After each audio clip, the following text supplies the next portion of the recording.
Beautiful weather and a packed house here at Sloan Park, the spring home of the Cubs in Mesa, Arizona. And we're set for Cactus League action today as the Cubs host the Milwaukee Brewers. And spring training baseball on CSN is presented by Canals Auto Park.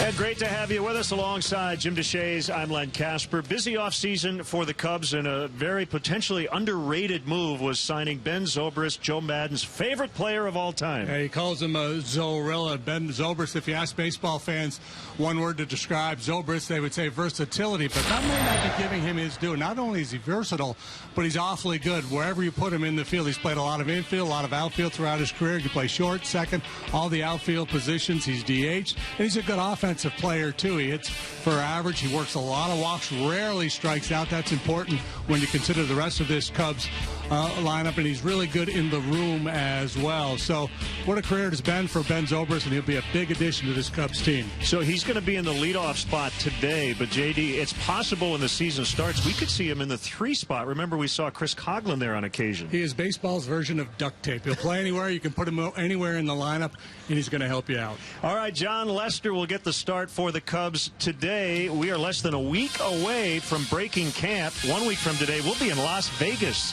It's the Cubs hosting the Milwaukee Brewers. Cactus League action from the Valley next.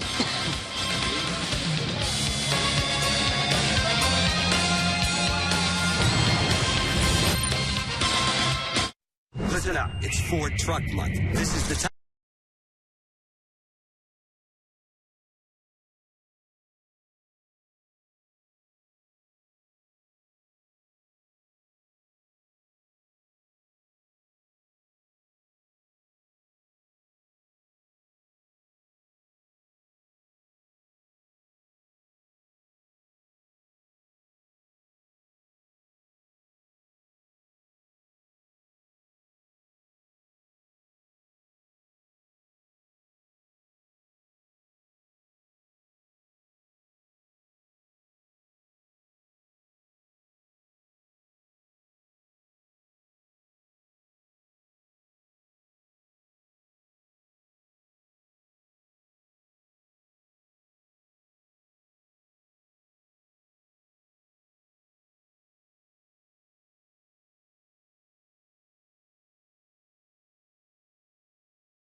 Chamber of Commerce weather once again, 81 degrees here in Mesa, and we're expecting another sellout crowd here at Sloan Park and more fun in the morning.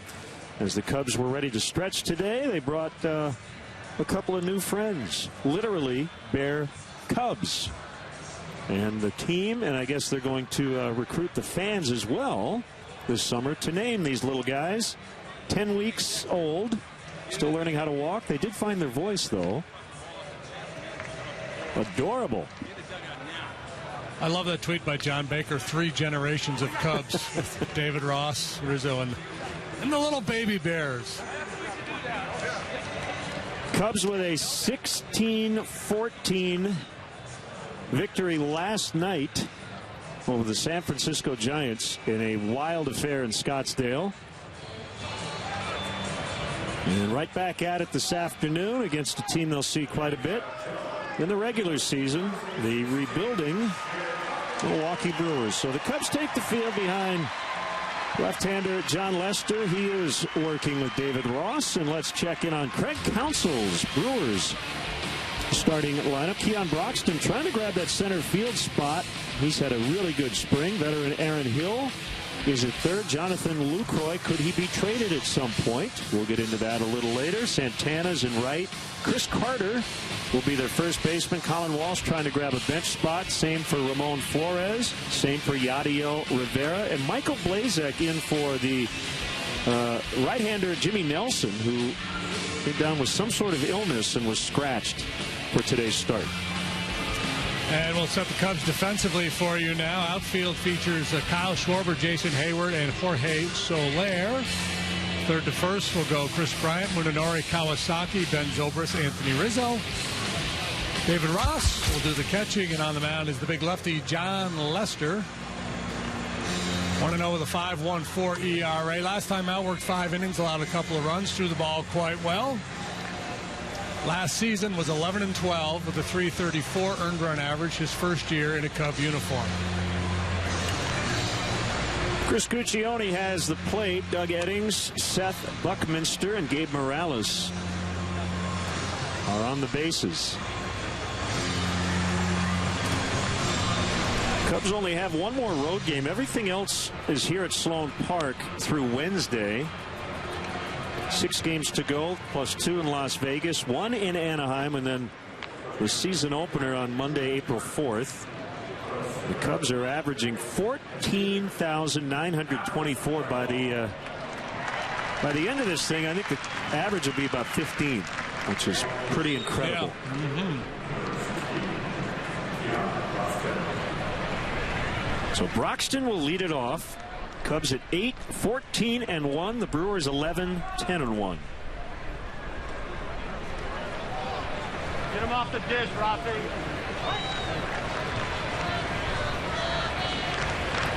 And here we go.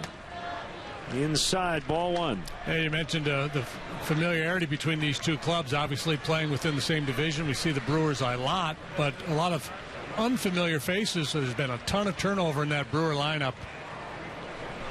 Broxton came over from the Pirates in a trade in December.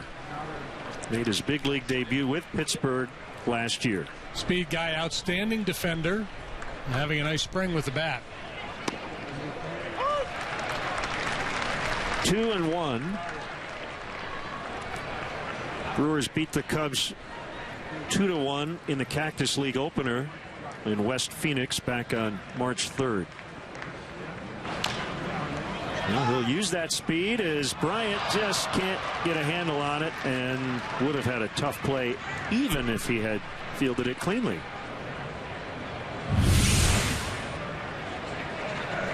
Off the heel of the glove and any kind of a bobble, there's no chance to get the speedy Broxton going down the line. So Chris charged with an error. He played left field yesterday against the Giants.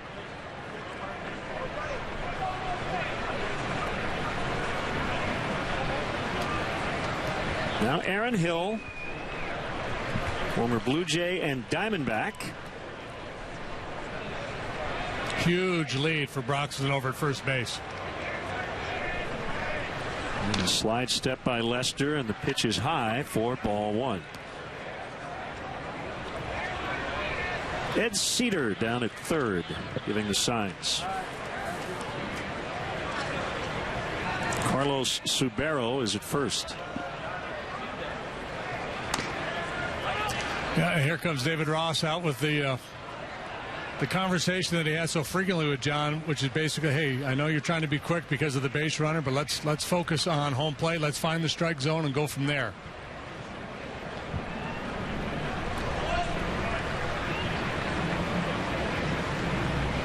John continues to battle those throwing issues, whether it's a pickoff throw, that something he really doesn't like to do, or handling comebackers. He has a hard time making an accurate throw to the bases. He's had a throwing error in his last start. Brewers took full advantage against him last year in one particular ball game. Broxton's got even a little more now. They'll try to turn it. And they cannot, as Hill beats it out. That ball was not hit particularly hard. So it'll be a fielder's choice for Hill.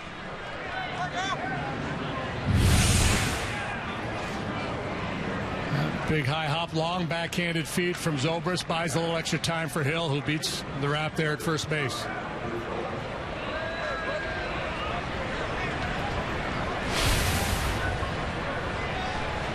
That's going to be the real challenge for middle infielders this year with the new rule regarding the neighborhood play not being quote-unquote legal, that you're going to have the ball in contact with the base at the same time. You know, plays like that, that's where the middle infielders like to try to cheat a little bit. But if you do that, you might end up with nothing. Now the catcher, Lucroy, and he takes ball one. So, yeah, you talked about a lot of unfamiliar faces. He is a familiar one, as is Ryan Braun. Braun's coming back from a back procedure. And right now, day-to-day with stiffness in that area.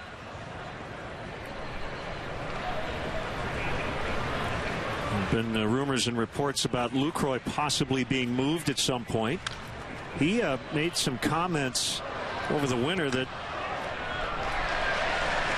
were brutally honest. He said he didn't love the idea of being on a club that everyone expects to lose a lot of games.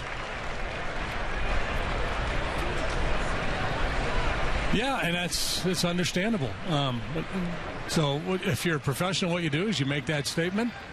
You hope you get moved on somewhere else where you can be in a more competitive environment. But if that doesn't happen, you still have to come to play every day. And I suspect that Craig Counsell will get nothing but that from Lucroy. He's got a great reputation.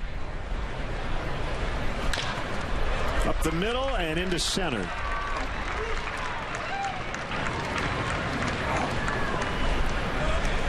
It's a 2-on, 1-out. Here comes Domingo Santana, the right fielder.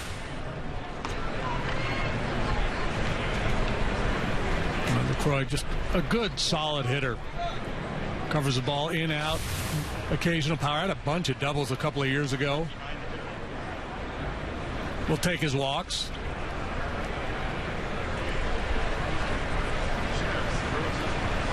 That's the one challenge for this guy here, Domingo Santana. Great athlete, big kid, strong, has power, runs well. Swings and misses a bunch. Yeah, they've got some strikeout guys with Chris Carter. What happened? Santana will be their right fielder. Braun will move back to left.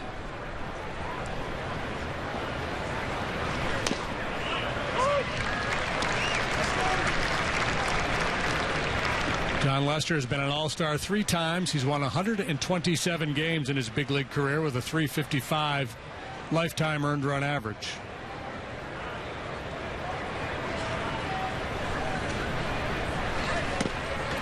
One and two.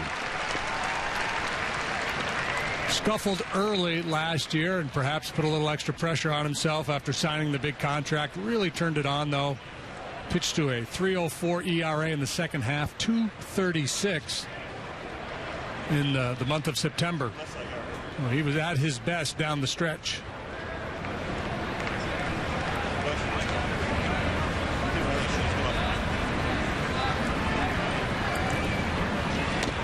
Called strike 3.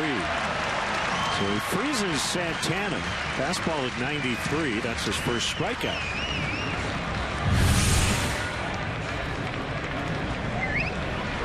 And just a little baby cutter to the outside corner.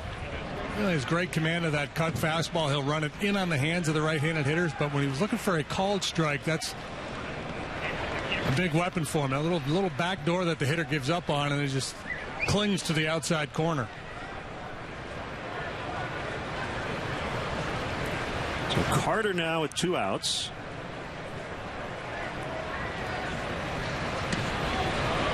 And ball 1. Little get over curveball there that didn't quite get over, but that's a good start. That's a good 0-0 pitch for him.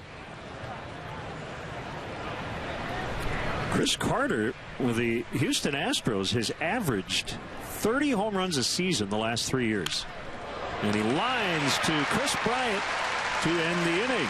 An error, a single, but 2 men stranded. Cubs coming up when we return.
16 runs on 19 hits last night for the Cubs.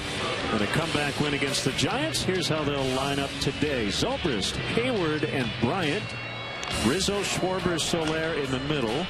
Ross has, per usual, catching John Lester. He'll hit 7th. Kawasaki's probably been the Cubs' best player in camp. And the pitcher hitting 9th. Brewers defensively. Flores, Broxton, Santana, left, center, right. Hill, Rivera, Walsh, Carter, third to first. Jonathan Lucroy behind the plate. And the pitcher this afternoon for Milwaukee is Michael Blazek. 7 games so far this spring. He's pitched to a 12.27 ERA. He'll be a member of the Brewers bullpen. The scheduled starter Jimmy Nelson was sick. Couldn't answer the bell here this afternoon, so Blazek will take over. Talked about Zobrist in the open. First pitch strike called.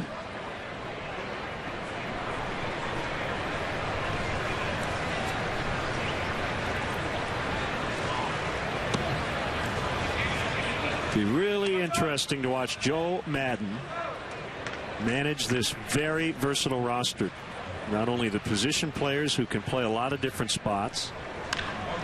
Zobrist turns on one deep to right. And it's going to one-hop the wall.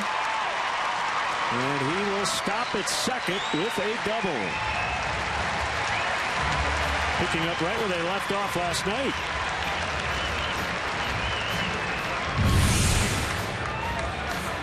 A bit of a hanging breaking ball from Blazek. Pretty stroke for Zobrist.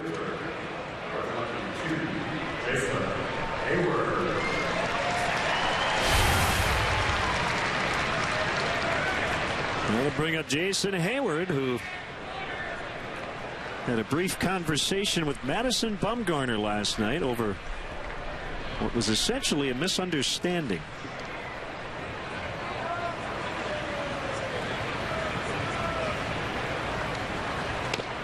Fastball is a strike. So he took a called third from Bumgarner. Dexter Fowler was standing at second base. Hayward kind of glanced out and nodded toward Fowler. He was asking if Fowler thought the pitch was a strike or a ball. Fowler, I guess, didn't quite understand the question. Bumgarner thought Hayward was staring at him, so he walked toward home plate and said, "Are you looking at me?" And Hayward said, "No, I'm looking at Fowler." Are you talking to me? And I think Bumgarner thought, well, wait, if you're looking at Fowler, you must be talking about our signs or something. And so hopefully that'll be the end of it. Kerfuffle, but yeah. Well, that's something you see it a lot. We were talking about this with John Lackey the other day. A lot of times with certain pitchers, you get some irrational anger out there. And you get it with position players, too. Guys are kind of amped up, and they perhaps read things the wrong way. And it was weird that Jason nodded out towards Fowler. I've never seen that happen before, where a hitter's looking for feedback from the base runner at second as to whether a pitch was a ball or a strike.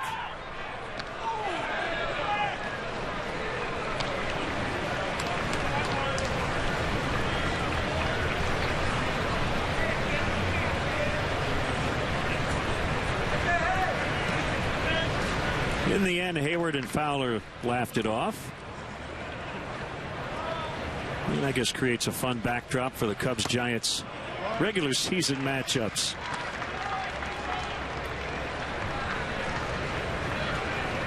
Two and two on them with Bryant on deck.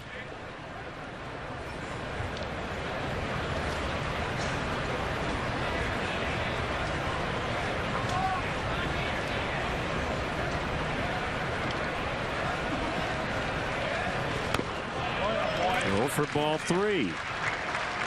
This combination of Zobrist and Hayward at the top of the order. And of course, you can say this about a lot of the Cub hitters. A very patient group. The guy on deck, Chris Bryant, another one. They can really set the stage early in the ball game by working deep counts, putting a lot of pressure on opposing pitchers. Popped into right. Zobrist will think about tagging. Santana makes the catch. Zobrist will hold at second. Let's go back to last night in Scottsdale. Buster, first of all, man, I wasn't talking to Madison at all. I was looking out at Dex, simply asking him, was it a ball or a strike? And he made a good pitch. He threw a front door cutter right there. He spotted up on me, and that was that.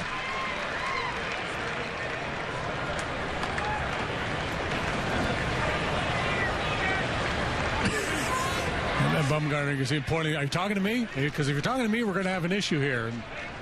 And he's kind of gained that reputation a little bit, too, of being having a little bit of a short fuse out there. Here's Bryant. Swing and a miss. Probably doesn't help Bumgarner that he's having a hard time getting people out this spring, too. Yeah, their whole rotation has struggled. They should score some runs, though. It's a very good offense, especially that infield. Swing and a miss. I mentioned the versatility. I talked to Chris Bryant earlier this spring, and he didn't necessarily anticipate that he'd play the outfield this year. Well, last night he played left. Probably a good idea, just expose guys to different spots before the regular season starts. Hayward is in center today. But in particular, Zobrist, and we focused on him in the open. He can play everywhere. But I don't think the original plan is that he's going to move around a ton. And I think that's the way he wants it, right? Give me a position. Let me do my thing. I think in a perfect world, yeah, he would like to just be penciled in one spot on an everyday basis. But, I mean, that's part of his story, though, his versatility. And, you know, there will be days, depending on the opposing pitcher, that Joe wants his lineup to look a certain way, and it might make sense for Zobrist to be in the outfield on that given day.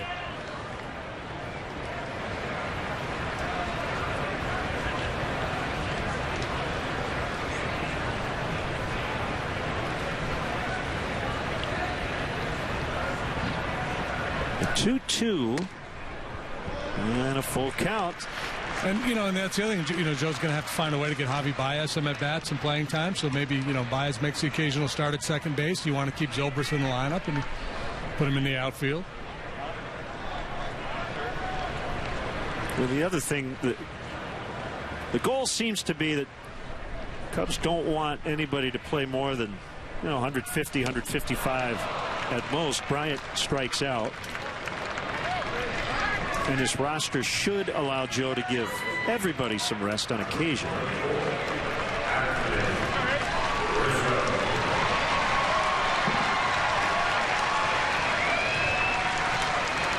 Nice hand for Anthony Rizzo.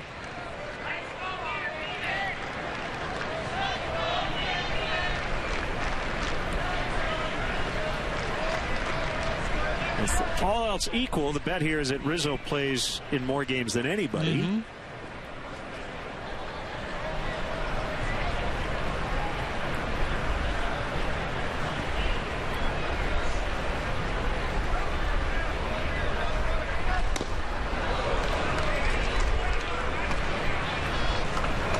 One strike on the big guy. Getting cleanup.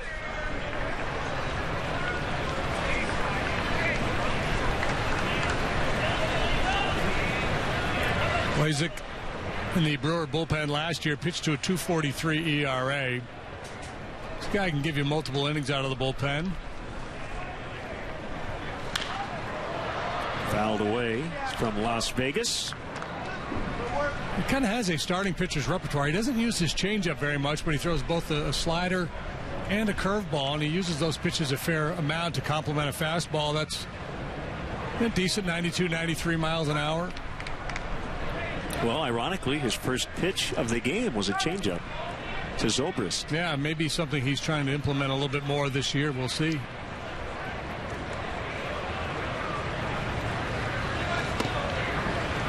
Outside 1-2.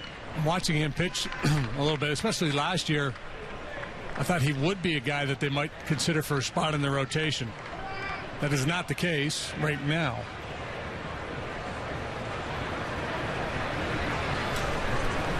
Willie Peralta will be their opening day starter, followed by Jimmy Nelson and Matt Garza. As he play Walsh, and the inning is over. We'll get the Cubs update and hear more about Jake Arrieta when we come back with our Cubs insider, Patrick Mooney.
Insider. You can catch his work, csnchicago.com, and a lot going on. Cuts today. We can get into that a little bit, but I think the headline right now is Jake Arrieta with the thumb blister. He came out of the game in the first inning last night. He says it's not serious. He feels confident he's going to be able to go in his final spring outing. Joe Maddon left open the possibility, though, opening night, they're not going to push it. I think ever so slightly changed the tone this morning while meeting with the media, saying, he couldn't quite guarantee that he'd be ready for opening night, just because, blisters are inherently kind of unpredictable, and, he'll throw a bullpen tomorrow. Obviously, it's a good sign that Jake, who's always super confident, doesn't seem bothered by it, but they're just kind of in a wait-and-see mode at this point. I guess there are a couple of things to consider. Number one, there is an extra day built in, so Lester, if he stays every fifth day, could be an option for opening night. And if Arrieta pitches later on that road trip, doesn't have to go on the DL or anything, it's no big deal in the big picture. But opening day is a big deal to guys. JD, you can speak to that. So you know how Jake thinks. He's thinking, I'm going to do everything I can to make that start on April 4th. He might not be personally thinking about the big picture. Right, and that's the challenge, and I'm sure that's what Joe has said to him. He said, yes, it's a great honor to be the opening day guy. We want you to be the opening day guy. You certainly earned it. You deserve it. Reigning Cy Young Award winner. But let's be smart here. If there's a chance you're going to blow that blister wide open by pushing it, trying to get ready for that start, or if it happens during that start, you're going to set yourself back. So let's be smart here. Take a patient approach. If things spin the right way and you're good to go for that opener, that's great. But if not, no biggie. And it also, Patrick, kind of plays into the idea of not stretching the starters too much early. If Arrieta's fine and can go that Monday night, it could end up being a 5-inning start, and you've got a lot of bullpen to work with. Yeah, he's thinking, I'm going to throw a complete game shutout against the Angels, in like 80 pitches. But, that's why the Cubs loaded up on, these kind of swingman type relievers, guys who've been pretty accomplished as starters. And I do think after throwing almost 250 innings last year, that I think throughout the year they're going to pick their spots to try and give them a breather. So leadoff walk. Cut day today, 9 players sent over to minor league camp. Christopher Negron had a very good camp.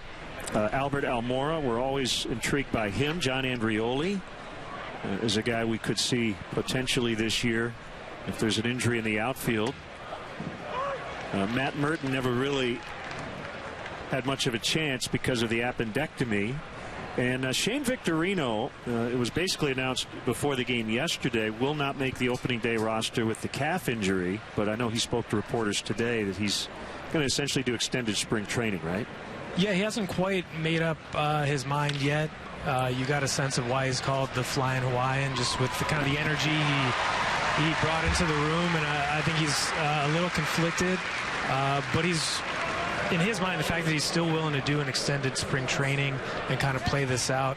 He said he doesn't want to be a distraction. He's not trying to make it about himself, but he felt obligated to kind of explain his situation after politely declining to kind of do that throughout the spring. So, I mean, he's still here. I think if he was healthy and was able to play, I think he probably would have been a lock for this roster. So he said there's still details to be worked out in terms of what that arrangement or contract would look like. So, yeah, we'll have to see.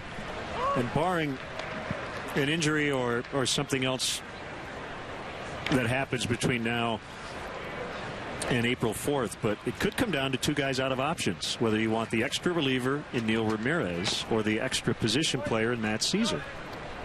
Yeah, I mean, JD, we probably could have, before we got to camp, picked maybe 23 or 24 roster spots off the top of our head. And this is kind of where it's coming down to. And I don't know, what you would do if you'd rather have that, Neil Ramirez, who looked really good a couple of years ago, but has had some injury issues. And, Caesar's in the same boat out of options.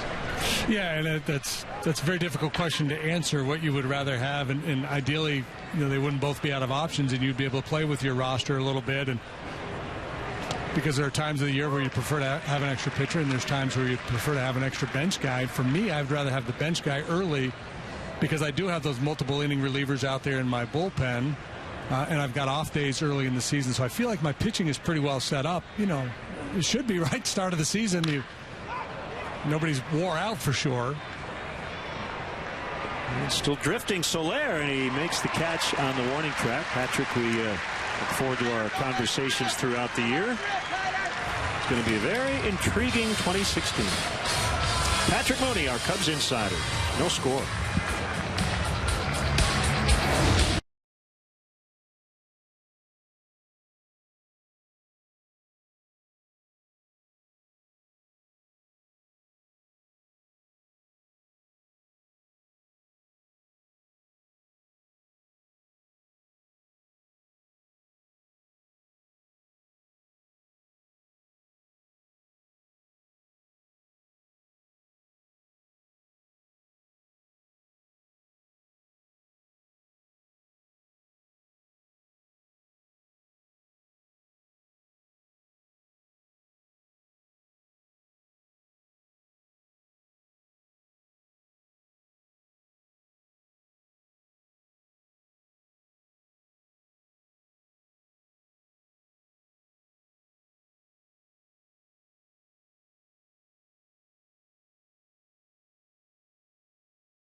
Cubs fans, let's go. Following the postseason run and an impressive offseason, there's tremendous excitement leading up to the home opener.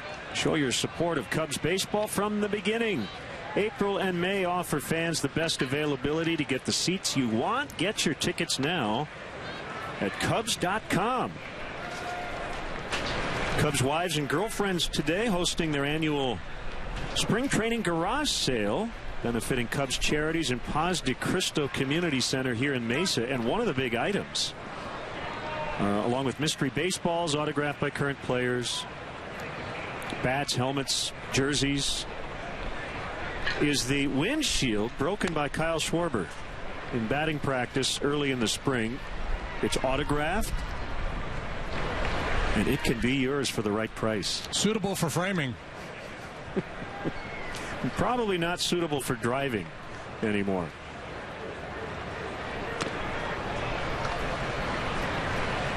One ball, one strike.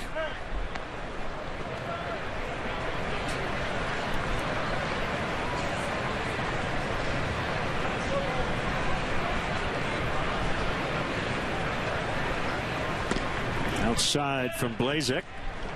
Schwarber so impressive last year when he came to the big leagues, showing that combination of power and patience. He struggled against left-handed pitching. That's something he needs to improve upon.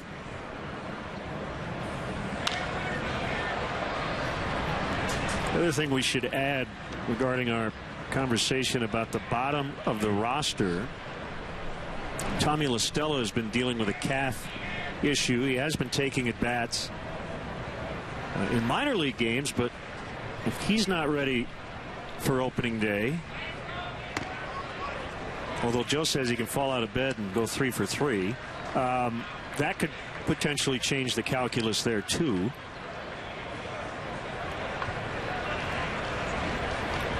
And still a lot can happen. Brewers shifting 3 guys over on the right side, and that's actually the third baseman Aaron Hill. So you can score it however you wish, 5-3 or 4-3. That's an RS 5-3, a right side of the infield ground ball to third baseman. That's going to be my new designation. It's going to cause for a little bit of a crowded score sheet, but Jorge Soler playing right.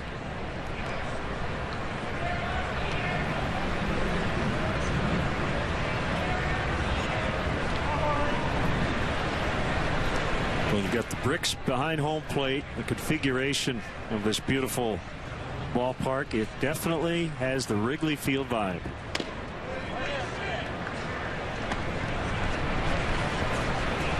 It might have been that changeup. Yeah, either that or kind of a get over sinking fastball. You know.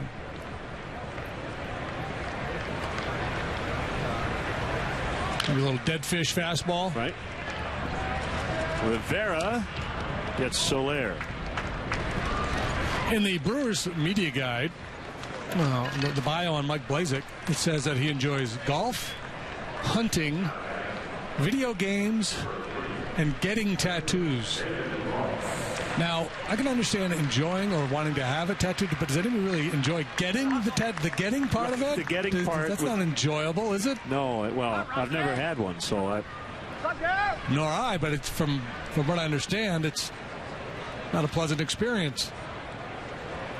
Hey, Joe, I don't really want a tattoo, but I want to feel what it's like to get one, so don't put any ink in that thing today, okay? It's just going to sit here for an hour. It's like, and in my spare time, I like to go to the dentist and get a root canal.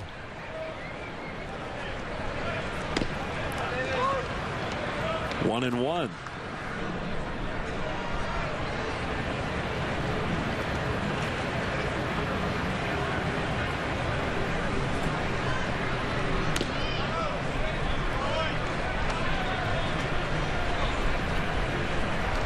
Mike checked in on Twitter regarding that, how to score that ground ball. He said a backwards 5-3, kind of like a backwards K. Mm-hmm. So you literally like write it in backwards? I don't know. 3-0 on David Ross. It might take me half an inning to make a backwards 5. I don't know if I have that kind of time.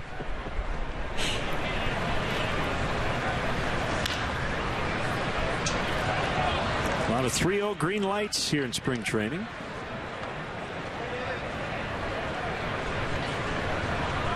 It's Kawasaki on deck.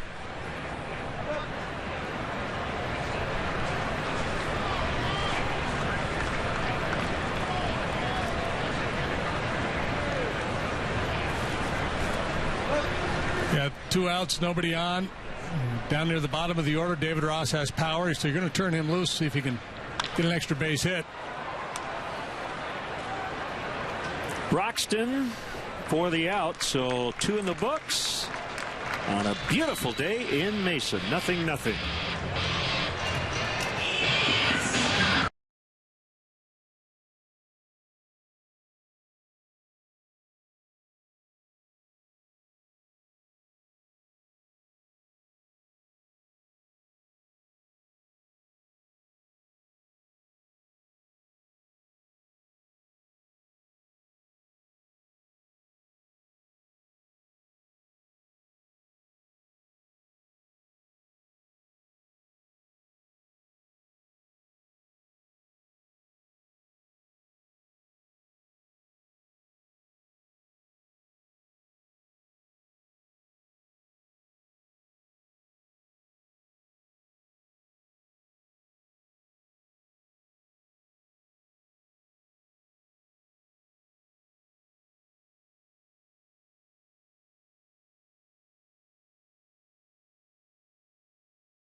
They are scoreless. Clark's Crew is the official kids club of the Chicago Cubs. Team up with Clark as a member of Clark's Crew and receive kid-specific perks, experiences, and merchandise. Visit Cubs.com/kids to sign up your young Cubs so they can be part of the fun all season long.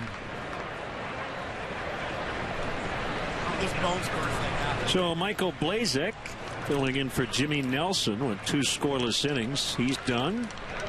And the third Blues brother, Jake Elmore, will pinch hit.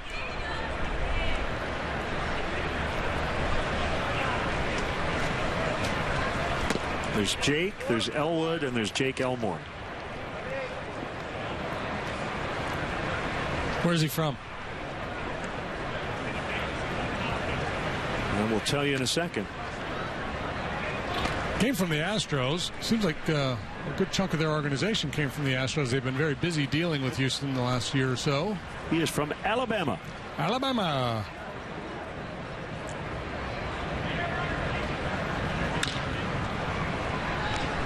It's Kawasaki. Play the Blues in Alabama, don't they? Sure.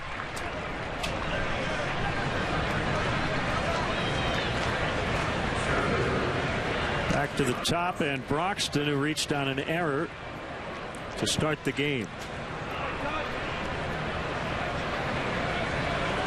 Chris Davis, Gene Segura, Carlos Gomez, Aramis Ramirez, Kyle Loesch, Adam Lind, all off the Brewers roster from opening day last year. Have all moved on.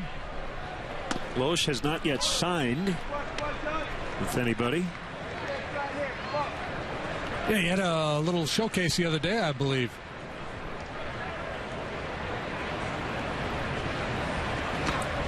So do they have like a buffet lunch and the whole deal? Kind of introduces himself. I'm Kyle. Here to throw a little bullpen session for you. Feel free to ask questions.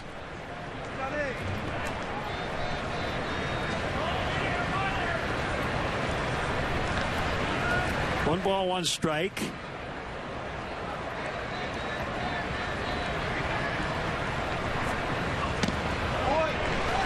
Just trying to hit that one over that deck out in left.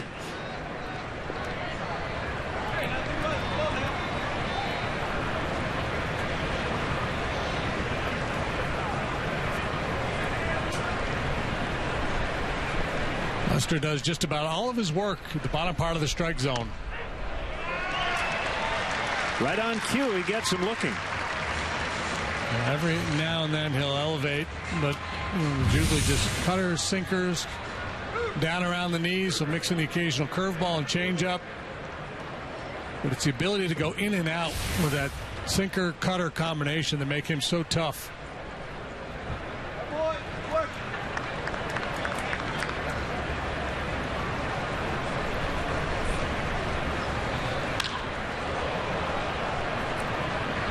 Easy play for Hayward, and that's it. 1-2-3 go the Brewers in the third.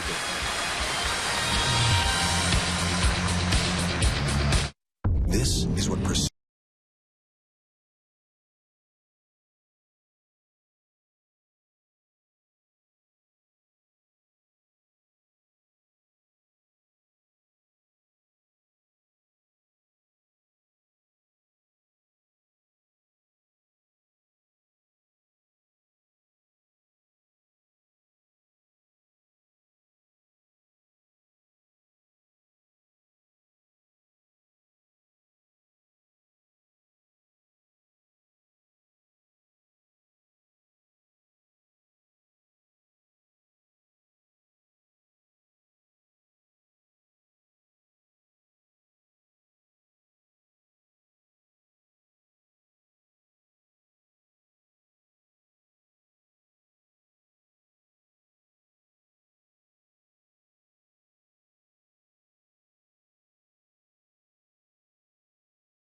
Hey, Cub fans, show your team pride with Cubs checking and an official Cubs MasterCard debit card only available at your local Wintrust Community Bank.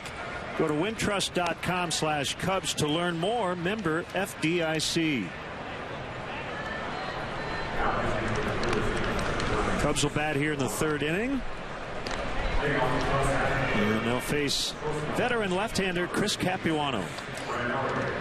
Capuano returns to the Brewers, where he pitched from 2004 through 2007. Then he was hurt a bunch. Pitched for them again in 2010 and then moved on. Mets, Dodgers, Rockies. Last year he was a Yankee, and it did not go well for him. He pitched to a 7.97 ERA.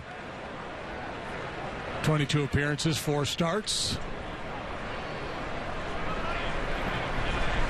Nori Kawasaki, I said it earlier, if you had to pick a team MVP for this Cactus League season, I think Kawasaki might be my #1 choice. He has been terrific both ways.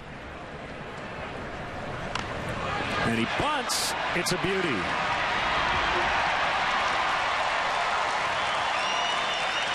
There's really not a spot on the opening day roster for him, but he's got everything right.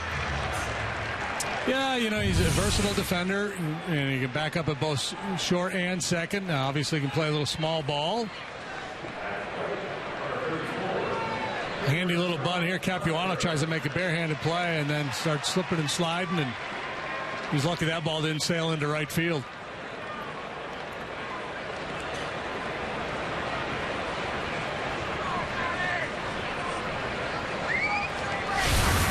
Capuano has an outstanding pickoff move.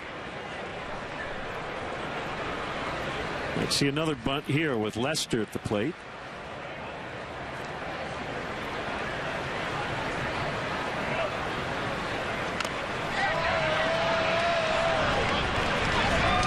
Easier play that time for Capuano.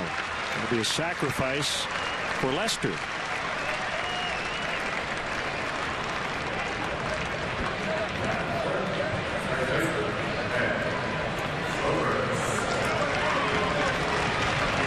Capuano, a finesse left-hander. He throws in the high 80s. Good changeup. An 18-game winner for the Brewers way back in 2005.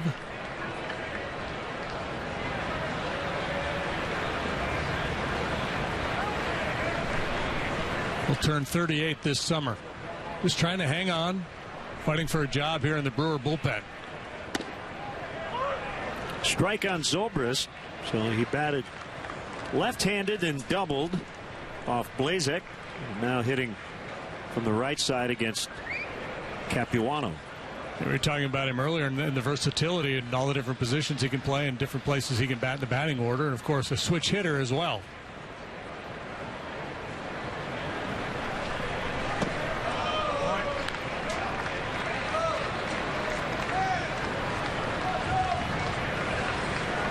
Yeah, he is familiar with his, quote, new manager, and that goes both ways. Joe has managed Ben Zobrist more than any other player. And Joe might tell you he's managed him less than any other player in terms of probably not having to have him in the office too often, right? Yeah, low maintenance. Joe was telling a story the other day about Zobrist and how early in his career, and he was a bubble guy and was, you know, being sent out frequently, and Zobrist was always, hey, whatever, you know, I just want this group to win. I want to be a part of it.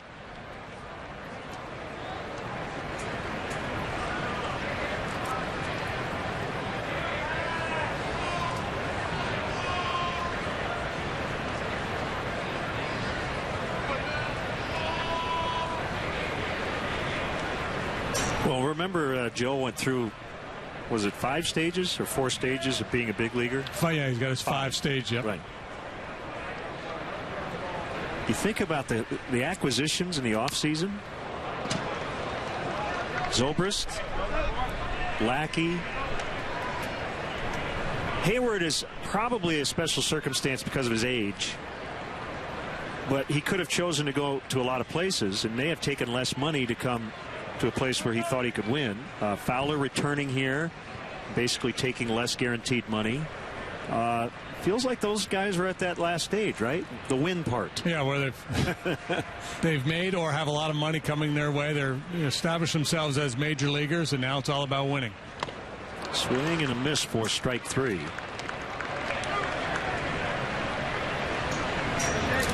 I mean, it's always about winning. It's percentages, right? Because when you're a young player, yeah, you want to be on a winning team, but mostly you want to establish yourself as a major league player and kind of dig in and convince everybody that you belong.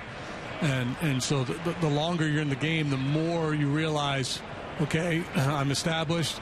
If I have to give up at bats because it helps the team win, I'm not going to gripe about it. I'm not going to, become a toxic element in the clubhouse. And I think that's what Joe is talking about.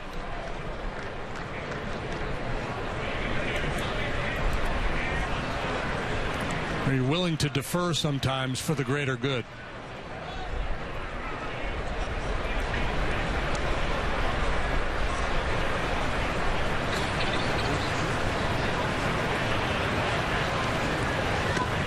Strike on Hayward.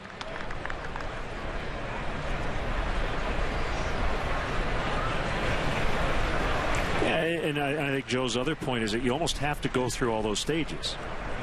It's the natural process of being a big leaguer. You would not expect a rookie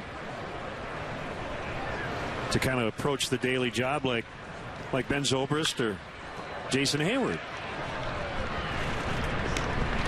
The Cubs have a pretty good mix in that regard. So 3 in the books. 16-14 last night, and of course nothing through 3 today.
Now's Auto Park.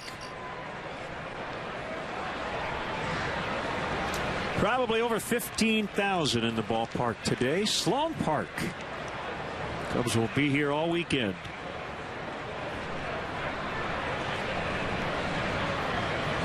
John Lester, 3 scoreless innings.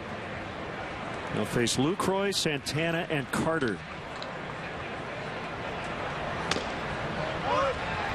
First pitch strike. Milwaukee with 1 hit. That belongs to Lucroy.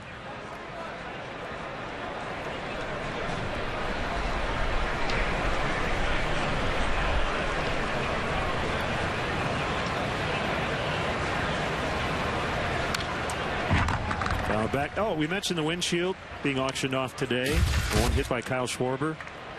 There it is. Isn't it a beauty? It's a rare item. Not many would have a windshield to hang in their home, and this one will be signed by a very talented young slugger. Probably want to put that in a really protective frame, right? Might already be. We might be a little perilous carrying that thing home in a plastic bag. As Kawasaki let that one get away. A very rare miscue for him defensively. The Cubs have made 2 errors. This one appeared to be off the end of the bat a little bit, and it looked like it took a little funky hop there. You see how Kawasaki at the last has to reach across his body for that one. He never gets his feet set because of that, and then sails the throw. He still had time with LaCroix going down the line, who's not a speedy fella.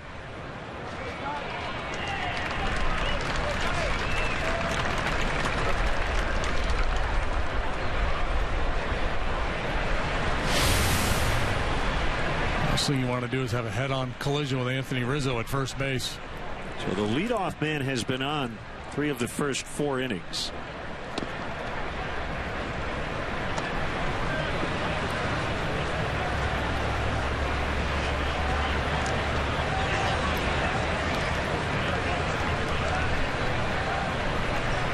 And look at the lead Lucroy's getting.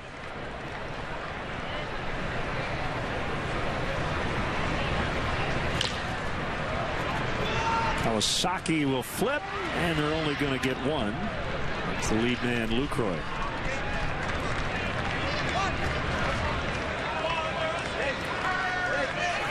Monday, April 11th, the Cubs will host the Reds in the Wrigley Field home opener at 7:05. Get there early. First 30,000 fans in attendance receive the official Cubs magnet schedule presented by Giordano's. For more information, visit Cubs.com. We've been talking throughout the spring about new metal detectors at all the gates at Wrigley. So make sure you get there early. Carter fouls. And Carter hit just $1.99 last year. Dropped off in the power department too. Hit 24 home runs. The year before he hit 37. He's never been a high average hitter. Lifetime .217. But he'll take a walk, and he does strike out a whole bunch. There goes the runner, and he's out. Very close play. Craig Counsell might want to look at it in the regular season, but no replay review available here. We have replay. He's got the big one-way lead, but not a particularly great jump. And then as he looks back in, he seems to lose a little momentum. Yeah, Zobrist definitely got him on the tag.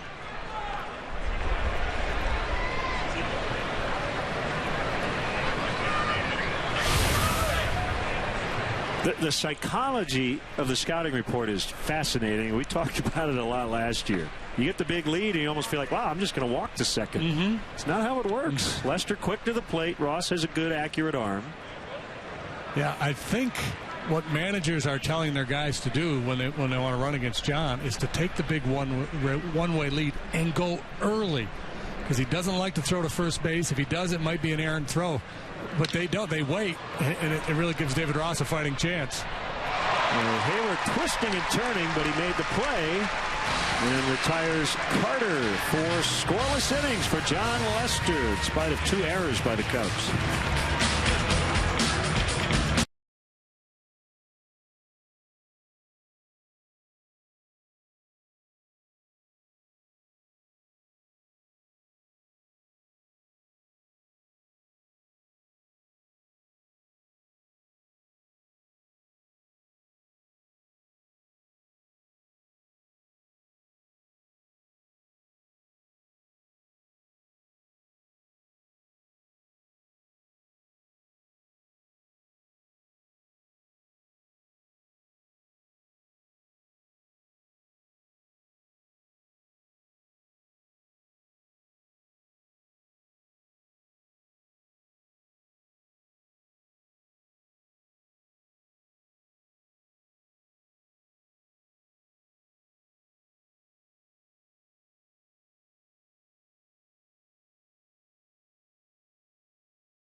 Welcome back to Sloan Park.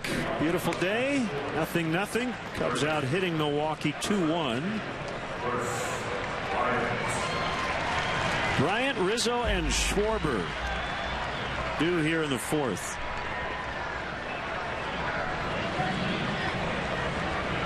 Is that Jake Arrieta with the Packers captain? Yeah, I think so.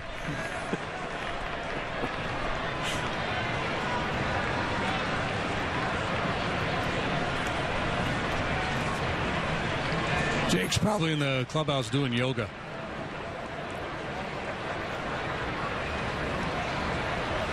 Well, these are always fun matchups. Young rising star with tremendous power against the aging veteran.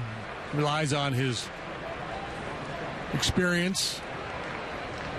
Is this bringing back memories for you from the early to mid-90s? Any particular matchup against?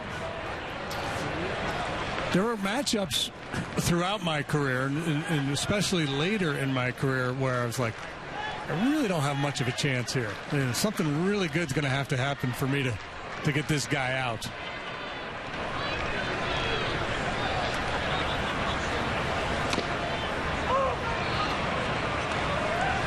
One and two. Well, he terrorized pitching last spring.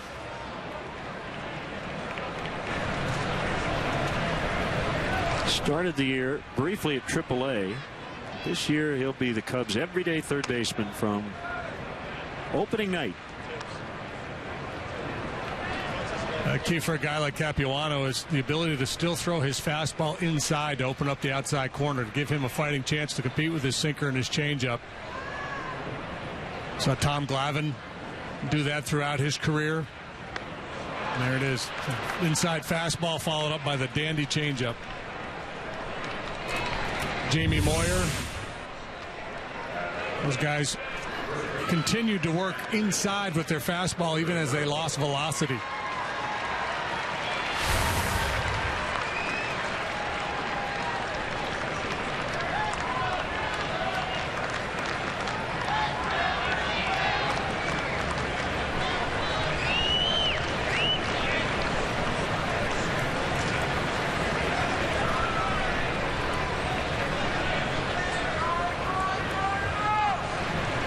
Rizzo, he is right on top of the plate. Yep. More so against lefties than righties.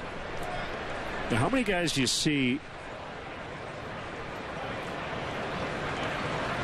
with the front foot touching the chalk line nearest to home plate?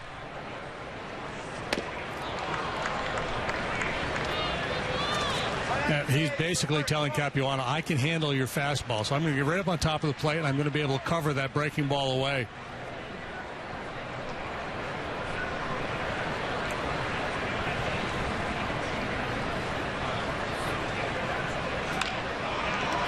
Got jammed and he lines out.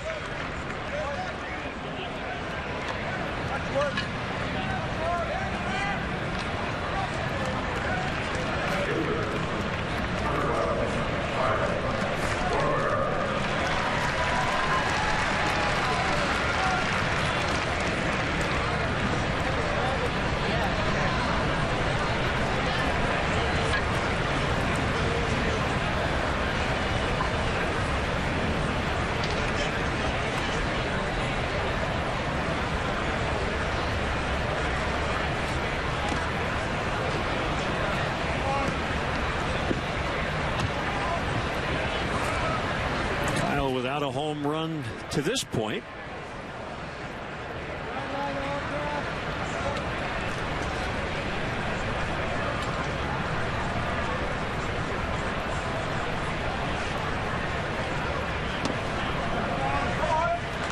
Two and 0.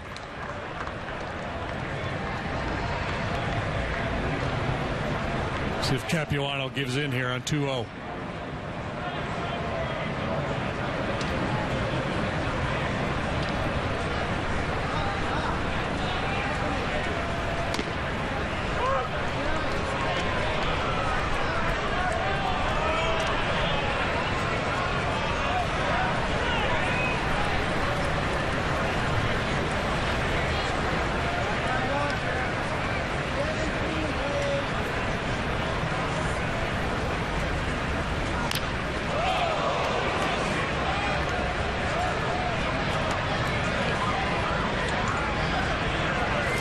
Cubs spring training baseball is live with the MLB.com at-bat app.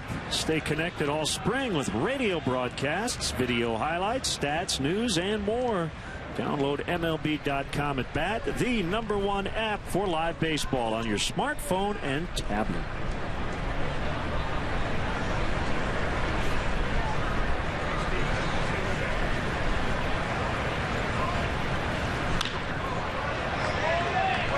Play to left.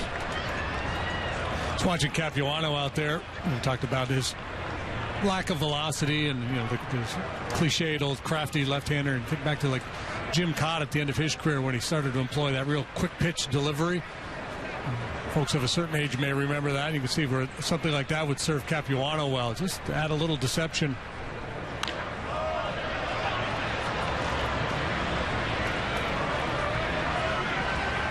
It's the shortstop Rivera, and that will end the inning. Still scoreless.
Back here at Sloan Park, Mesa, Arizona. Clark having fun with Rick Sutcliffe. Good to see a lot of youngsters at the ballpark. A lot of kids on spring break.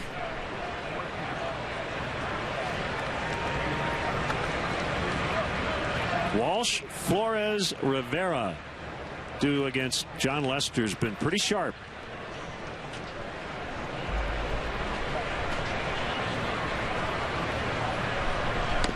Pitched around a couple of errors, had a leadoff walk to this man Walsh back in the second inning, but he quickly got a double play ball to clean that up. And no surprise that Walsh worked a walk. He led all of minor league baseball in drawing free passes last year.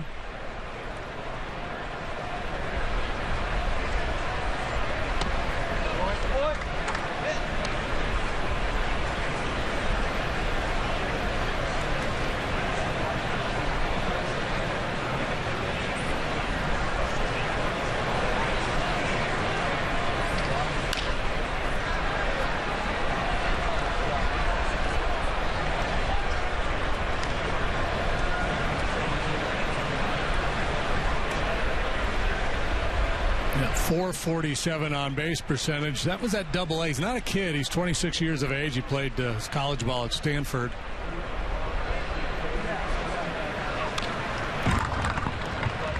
But the Brewers right now, they're kind of a land of opportunity. Yep. He's a Rule 5 draft pick, so you got some young kids trying to fight their way onto the roster. You've got some veterans like Capuano and Aaron Hill trying to either hang on or reestablish themselves. Lester kind of whiffed on it, but that'll go 1-6-3. Now, a conspiracy theorist would say John hates throwing the ball to the bases so much that he missed that ball on purpose, but nobody's that good. He's getting ready to grab it and run towards first base for that little underhand shovel that he prefers. Wasn't able to steer the ball, but Kawasaki there to bail him out.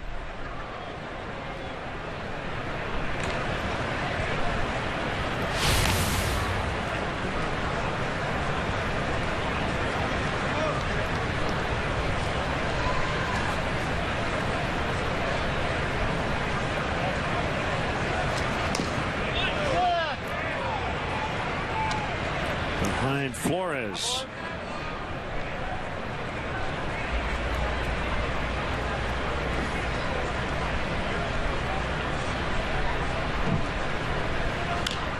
It's fouled out of play. Major League debut with the Yankees last year for Flores. He turns 24 tomorrow.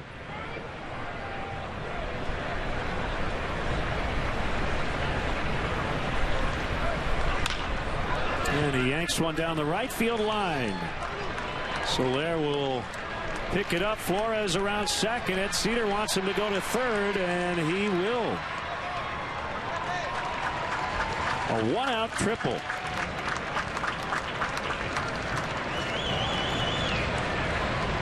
A long run for Soler deep into that right field corner. Flores able to take advantage and go all the way to third base, and that's the time you certainly want to press it with one out. Pretty good hack here by the youngster. Turns on the left-hander Lester, and off into the corner it goes. Cubs will pull the infield in here.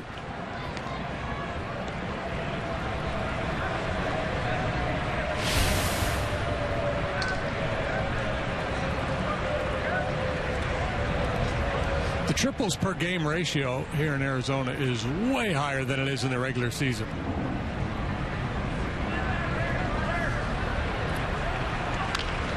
I'm not going to look it up. We're not going to show you a graphic. You're just going to take my word for it. Yeah, well, you said it with confidence.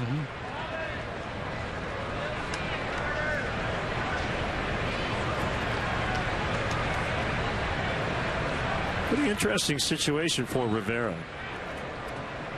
We've got Jonathan Villar, who will be their opening day shortstop. The shortstop of the future is Orlando Arcia.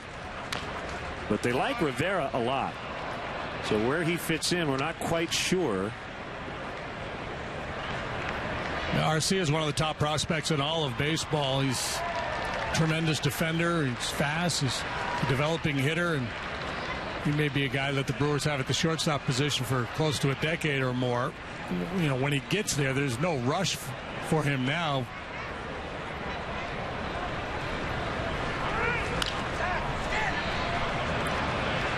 Soler's got the big arm. The tag, and he's not going to try it, and he would have been out by 20 feet. Would have been fun to watch. I agree. Well, the inning would have been over.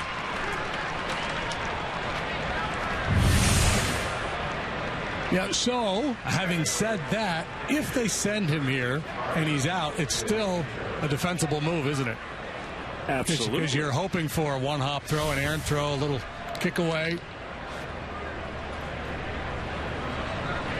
We talked as Yasmiel Pinto will pinch hit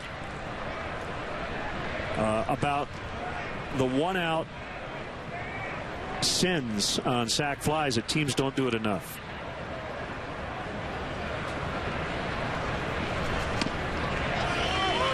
If the guy makes a perfect throw and you're out by 10 feet, it looks really bad.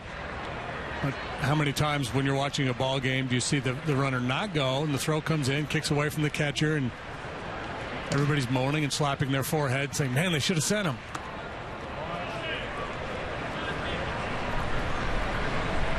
Not every throw is accurate, number one. Number two, the percentage of the two-out run scoring from third. So essentially Pinto's got to get a hit or a pass ball or a wild pitch. if you've got a 10 or 12% chance of scoring this run now, and you had a 30% chance of scoring the run on a tag play, it's worth taking that shot.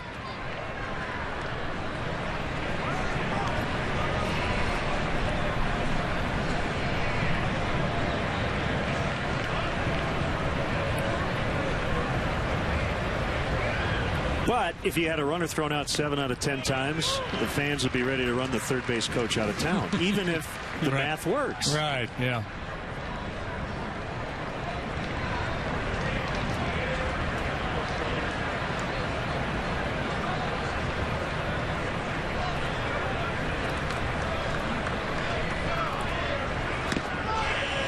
It's kind of like that the football theory that you should never punt. They've done some analysis that says if you never punt, you'll end up scoring more points, winning more games. But who's going to do it?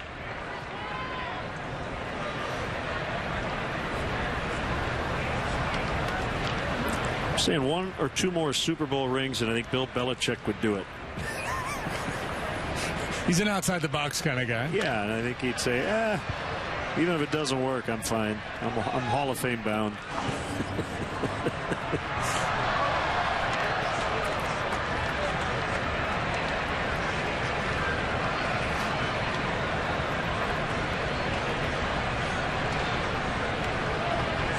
Lester trying to get out of it. 1 out triple by Flores. He's still there now with 2 outs.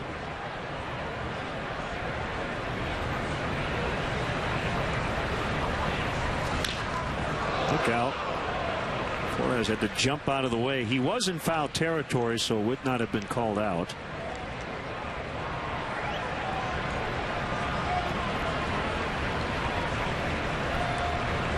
Well, Lester will have this one and one more before his first start. He'll back off next time out. I would think he would push it 80 to 90 pitches here today would be the plan, I would think.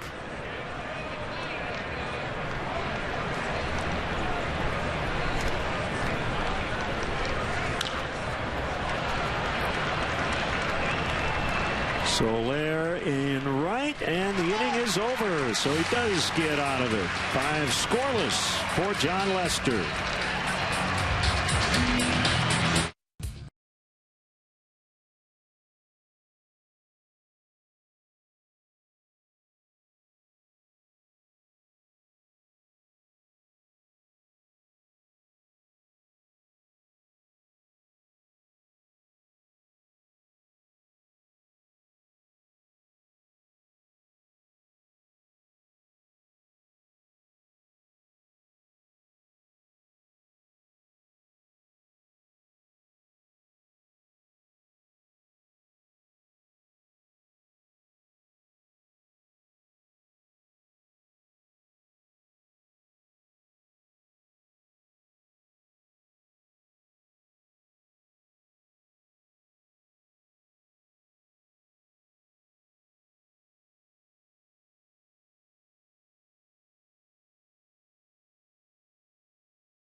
Get ready for opening day. Take a bike ride with Joe Madden. Get to know shortstop Addison Russell and more. CSN presents Road to Opening Day, sponsored by ABT Appliances, Electronics, and more. Premiering Sunday at 7, right here on CSN Chicago. Can you do that? That guy, he's auditioning for the Blue Man Group. He's going to step it up. Yeah, I can do that right there. I can't do a whole lot more than that, but I can do that. Veteran right-hander Blaine Boyer. Boyer was a Twin last year, and he compiled those numbers, 3 and 6 with a 2.49 ERA. So Boyer trying to become a Brewer.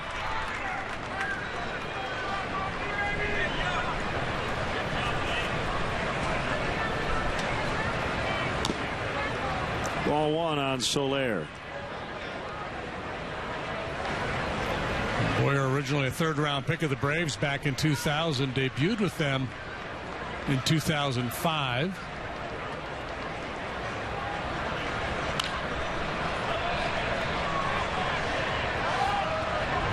It'd be a souvenir.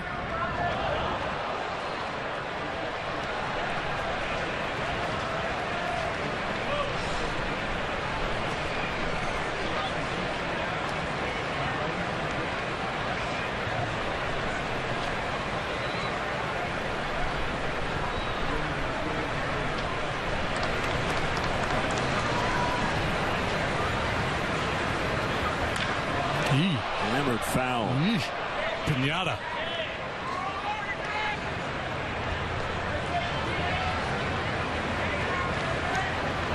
Yeah, Soler is the kid at the birthday party when you wanted to bust the pinata open. Okay, it's his turn.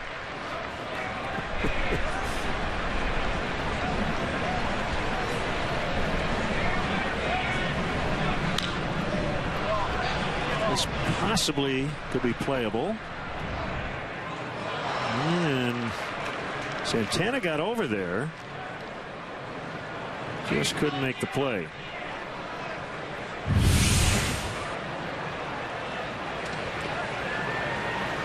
That ball stayed in play. He kind of cruised on over there. And I don't really blame him for not going all out headlong into a barrier in a spring training game.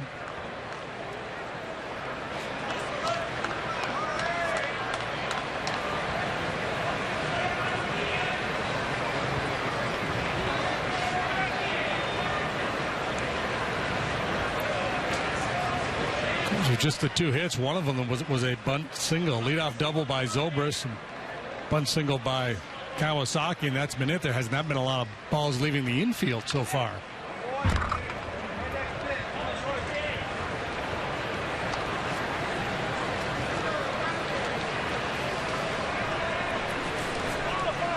We had Jake Arrieta, Madison Bumgarner last night, and it was 16-14. John Lester very good today, but the Brewers basically a bullpen day, and we haven't seen a run.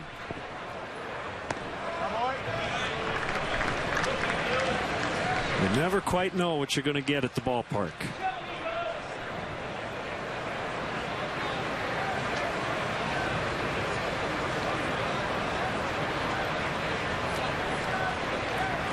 Two balls, two strikes.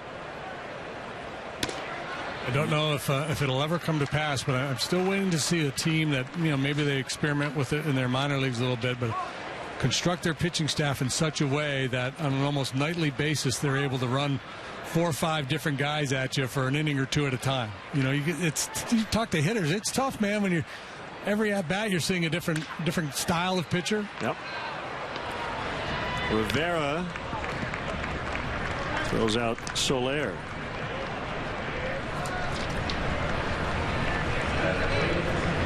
Cubs will host the 11th annual Race to Wrigley charity run presented by AT Physical Therapy Saturday, April 23rd at Wrigley Field. The 5K course runs through the streets of the Lakeview neighborhood and concludes at Wrigley Field. Cubs Charities will donate proceeds to support critical care needs for pediatric patients in Chicago through Advocate Children's Hospital.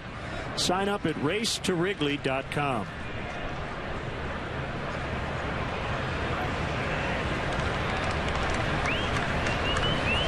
Ross with one out. Soft liner and in for a base hit.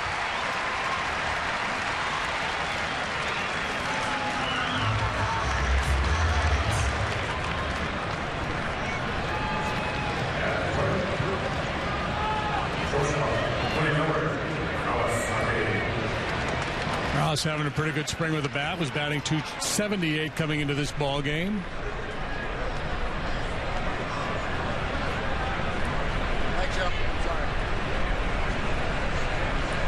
So Lester is done for the day. Tommy La Stella is now on deck. Good to see him back in Cactus League action.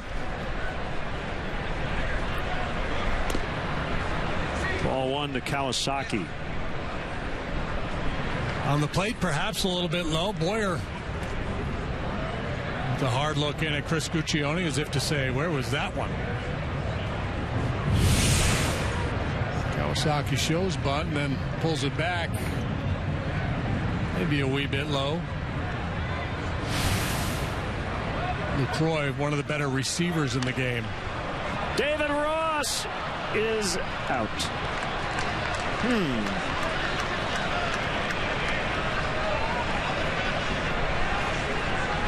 Are we guessing that was not a straight steal?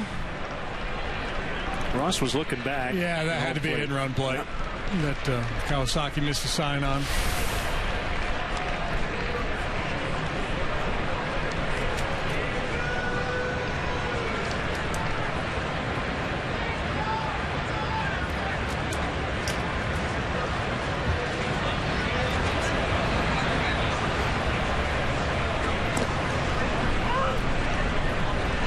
Strike 1, 2-1 on Kawasaki.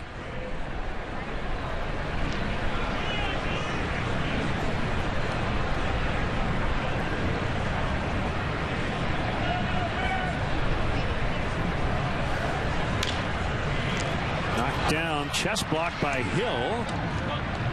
And just like that, the inning is over. A hit, no runs. Cubs and Brewers, 0-0.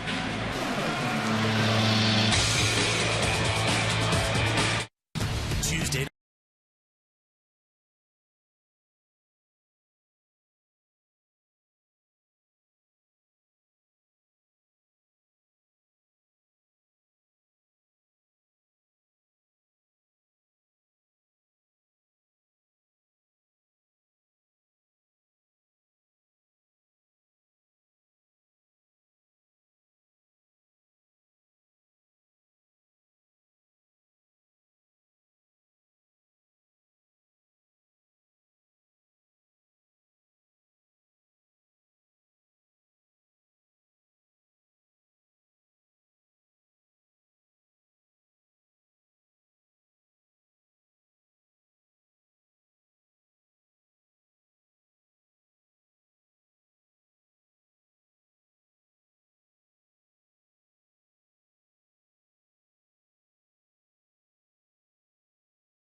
Scoreless tie as we get into the 6th inning. Pedro Strop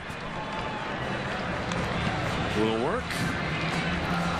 So they're going to deal with the top half of the order here, or top 3 in the batting order for the Brewers. And we're going to look at Pedro Strop, who in 2 A games has been spotless for 2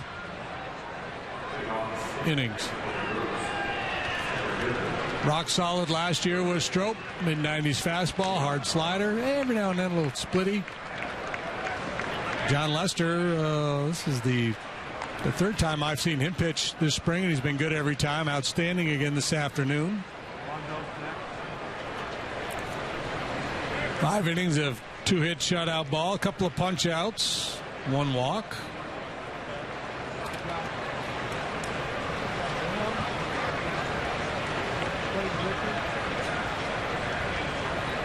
Top of the order for Milwaukee.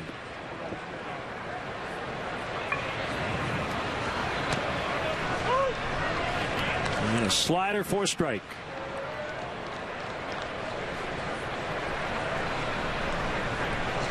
Brewers 68 and 94 last year.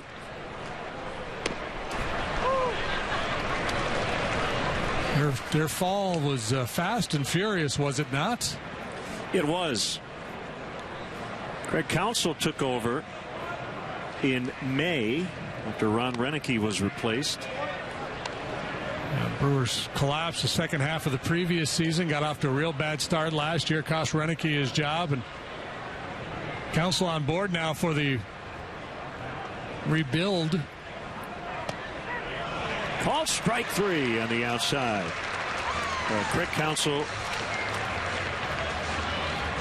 was a very versatile infielder, played a long time in the major leagues, a big part of a couple of Game 7 World Series winning rallies. One of the smartest people in this game. And I think the big question as you look at his managerial career moving forward, and I think he'll be fine in terms of, he was in the front office, now he's back in uniform, and I think his reputation will be strong no matter what. But when you say you're going to go through this, and the Cubs went through this, right? And they're on their third manager since that process began. How patient will Mark Attanasio, the Brewers owner, be? Because after 2 or 3 years, Craig Counsell may look at his managerial record and go, man, I'm 100 games under 500. Yeah. It happened to Alan Trammell in Detroit. So will they have enough patience to see this thing through? And as a manager, you just hope that you get to see the fruits of your labor. Right. And I think he's, because of all the things you said about how smart he is and how well respected he is within that organization, his roots in that organization, I think he's got a better chance than most to survive a couple really bad years. They understand that the hand they're dealing him. Now, we've seen it happen where you take a guy who's pretty level-headed and smart and gets it, who goes through all that losing, can kind of lose it a little bit and become frustrated and become a little bit of a different guy. Now, if that happens, that may facilitate a change. But it's hard to see that happening. Isn't it? Correct, with Craig Counsell. Yep. Slider is inside on Aaron Hill. Because I think ultimately the losing part of it, you never go into a season thinking we're going to lose a lot, even though it's in the back of your mind. But then when it starts to happen, it's hard. It's very difficult. You're down in that dugout. You're paid to win.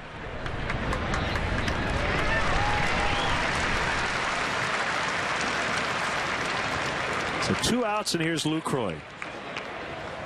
Yeah, there's 2 guys on the team that I think wins and losses. Pitchers, wins and losses go on their record, and managers. You don't talk about the third baseman's 1-loss record. You don't talk about the pitching coach's 1-loss record so much. You talk about pitchers and managers. And even when you're going through a rebuild like this, you finish 30, 35 games under 500, it can put you back on your heels a little bit.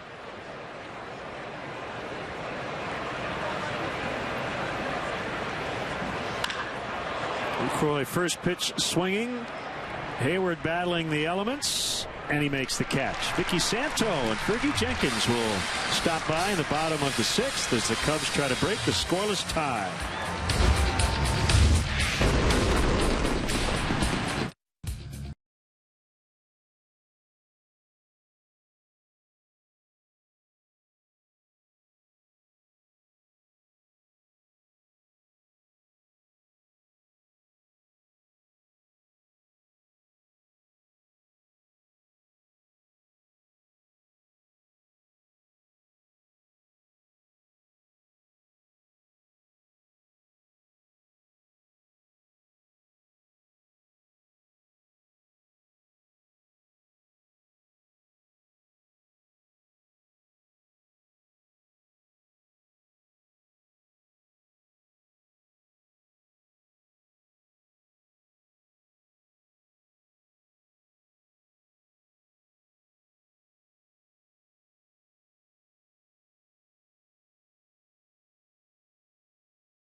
Pleasure. Vicky Santo has stopped by along with Fergie Jenkins, and both very involved in the community. And the Ron and Vicky Santo Diabetic Alert Dog Foundation needs your help. Vicky, we've talked to you over the years. First of all, great to see you as always. Thank you. Tell us about the foundation. Well, the foundation is now in its 3rd year, and we have so far put out 10 dogs in 5 different states that are helping young children who cannot feel their symptoms of diabetes.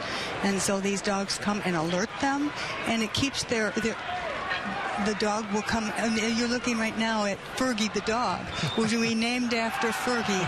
And he's 11 months old. He will be given to his 12-year-old handler next month. And he's just a fabulous little guy.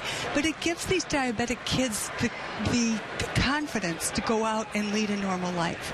And that's what's been so difficult for them, because they're afraid to leave home, that their sugars will change, and nobody's there to help them. So these dogs have stepped up, and they're like life-saving guardians. It's a beautiful, beautiful dog. Here's Tommy LaStella to lead off the bottom of the 6th. And Fergie, you've got your foundation as well, and talk about your participation with Vicky's foundation. Well, 3 years ago, we connected with Vicky and trying to raise monies, signing at the ballpark, basically to pay for these dogs. These dogs are not cheap. They're very expensive. It takes a long time to train them, and the trainer gets them at a very young age to pick out the pup, and then raises it for 6 or 7 weeks training it, and then they give it to a youngster when it's a year old. It's really amazing what these dogs can do, isn't it? It's wonderful. And right now we have 5 puppies that will be ready in the fall that have not been assigned yet. So if anybody is interested, we're more than happy to take your application. And the eligibility requirements are on our website at ronsanto.com. And we really want to help the people that are in financial need as well as medical need, where they don't feel their symptoms.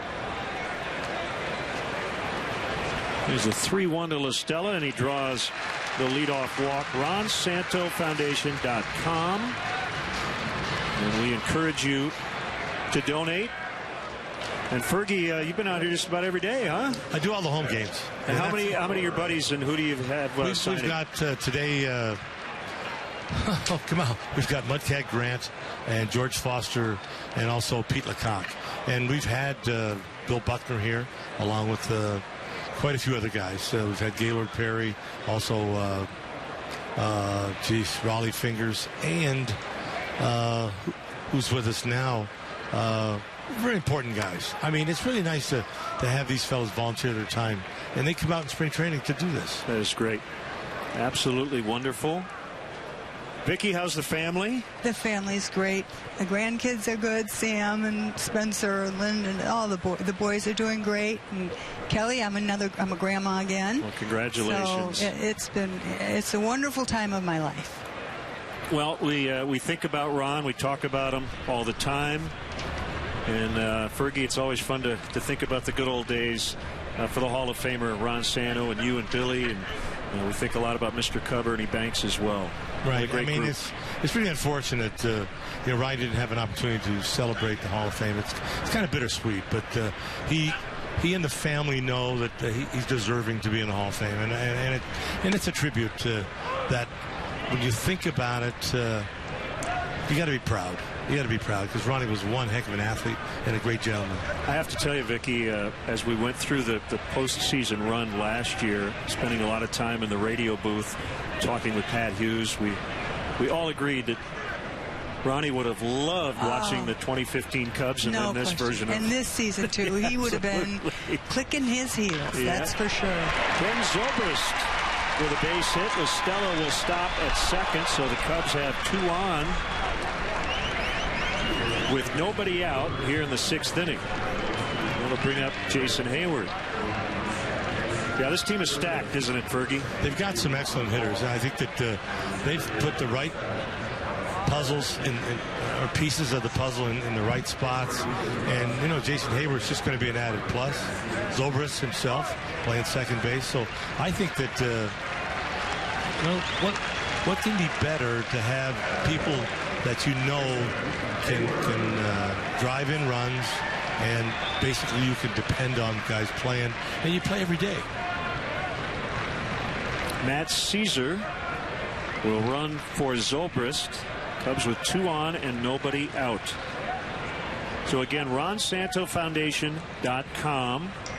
That is the website, and you can check out eligibility requirements to apply or donate.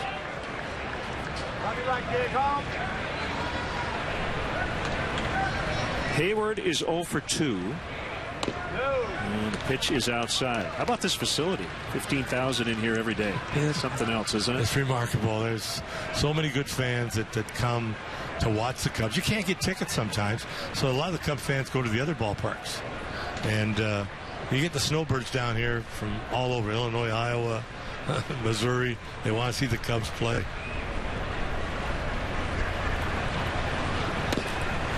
Outside. A couple of changes for the Brewers. Alex Presley's now playing center. Hernan Perez is at second, and Walsh still in the game now playing third.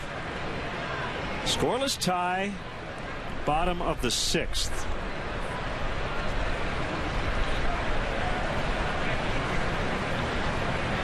You have your trip planned to Wrigley Field yet this year, Vicki? Absolutely. The 1st to the 4th of September. Excellent. We will be there in the concourse, right, Definitely. Fergie? Signing autographs, trying to raise money.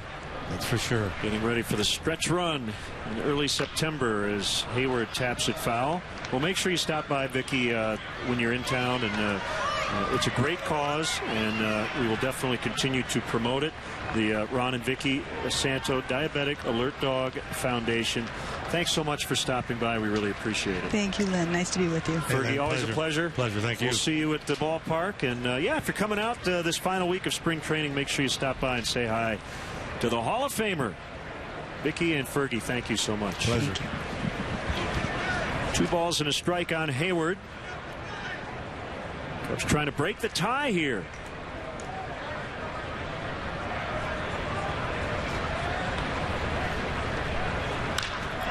Line shot right field, and it's caught. LaStella tags. He will head to third, and they're at the corners. That was a rocket off the bat of Jason Hayward. A very loud out. And now Chris Bryant with runners at first and third and 1 away.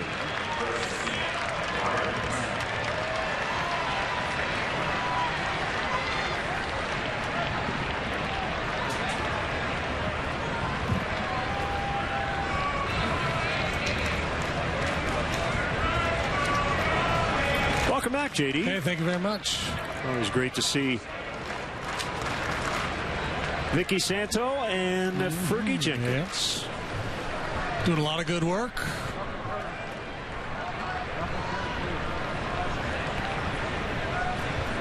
See if Brian can get one airborne here. And he gets it done. LaStella scores. Caesar motoring to third. Bryant with a double. 1-0.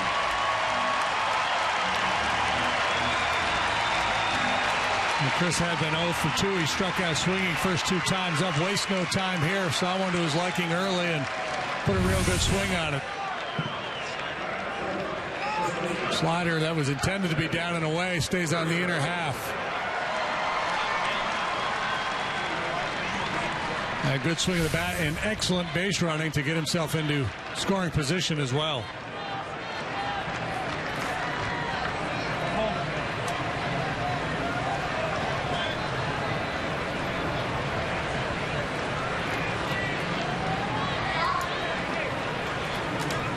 Infield in. Rizzo takes ball 1.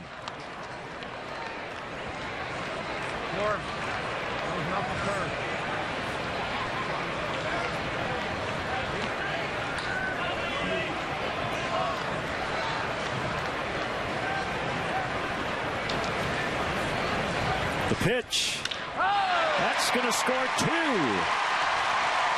Caesar and Bryant. Rizzo is safe at second. He's got a double.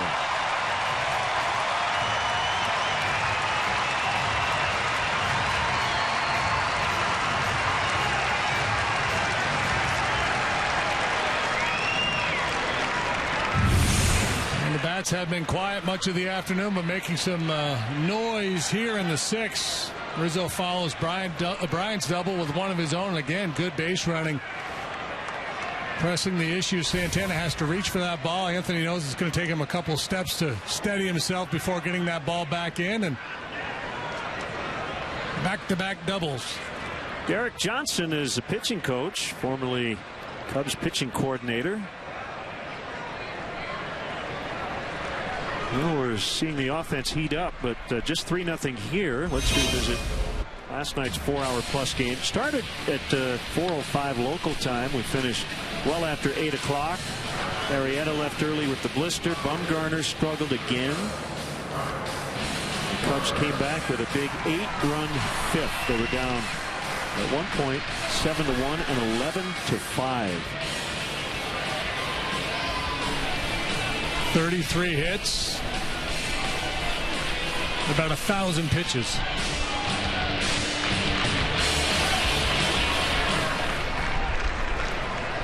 Or so it seemed.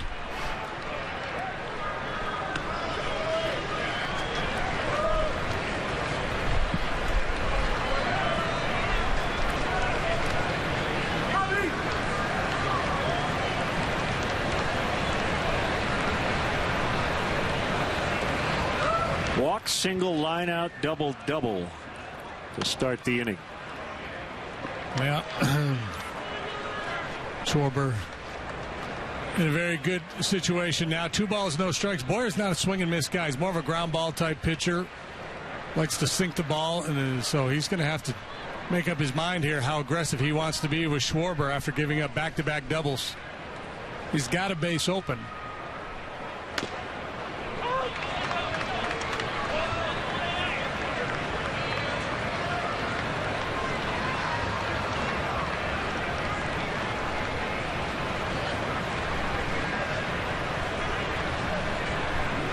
And remember, it was La Stella who led off the inning with the walk.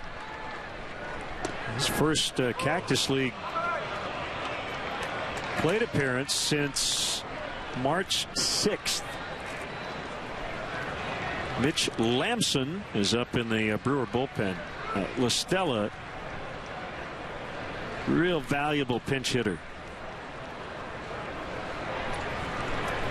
For a guy as young as he is, I mean, he's like the John Vanderwall type. Deep left. And caught. No! It's dropped. Flores got a glove on it. Couldn't haul it in.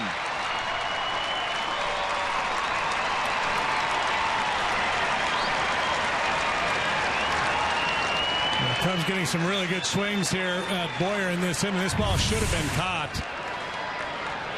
Well struck, hit a long way by Schwarber, but Flores was there to make the play on it. Obviously had some difficulty seeing him. Watch how he gets turned around and has to reach back across his body on the backhand side. And just kind of slings it away from himself. That'll do it for Boyer. So pitching change from Mesa. Cubs lead 3-0.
Oh, don't miss your chance to catch the best matchups in baseball by joining the season ticket holder waiting list.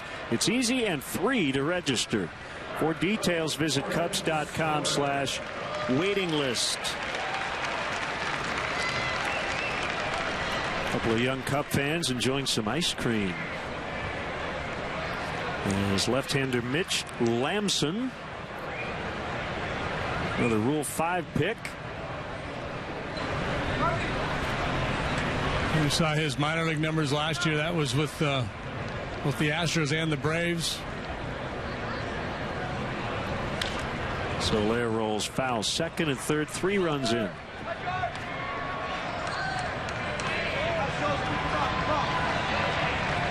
So apparently they gave Schwarber a double on that ball to the left.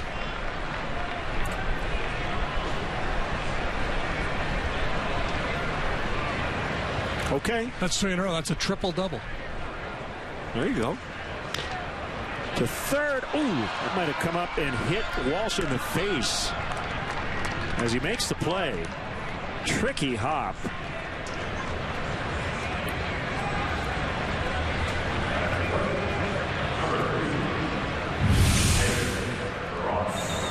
So they're out in front, rolling over a changeup, and let's see that hop. It's mitt and mug.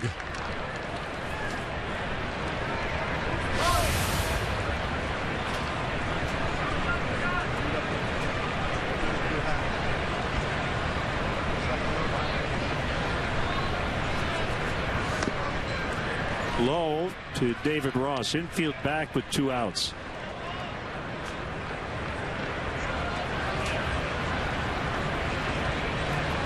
Well, 3 pitches into his outing, I would say Lamson likes his changeup.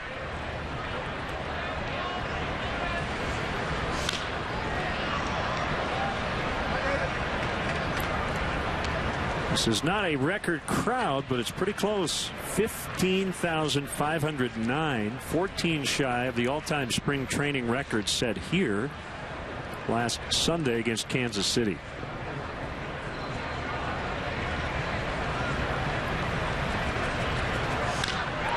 Into center and caught by Presley. But the Cubs put up 3 first runs of the ball game as we go to the 7th.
Action picks up again as the Cubs take on the Seattle Mariners. Catch first pitch starting Sunday at 3 on CSN. Brought to you by Canals Auto Park.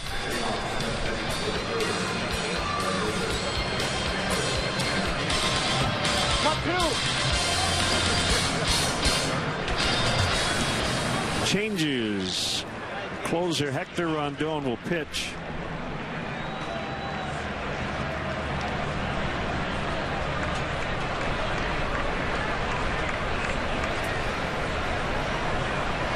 A couple of really rough outings, but the last time out much better.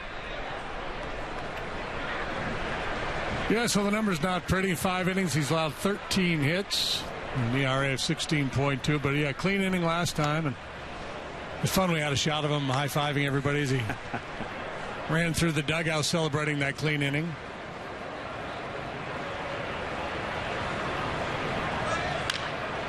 Santana fouls out of play.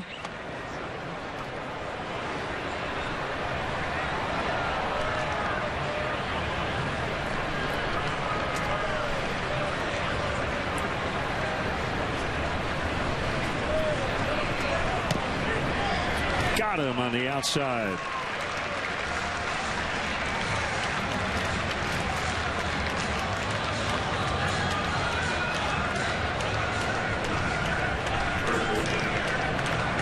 Bring up Carter.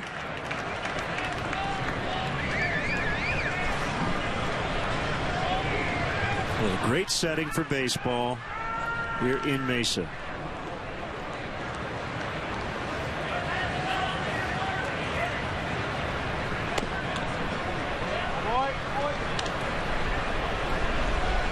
Anthony Giansanti's now playing first. Daniel Lockhart is at second. Listella stays in at third.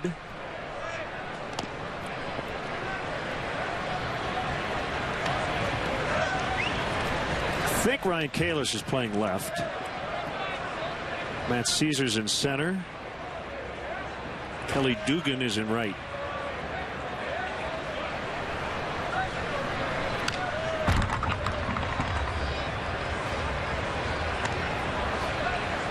Is that what you had? That's what I have now. Okay.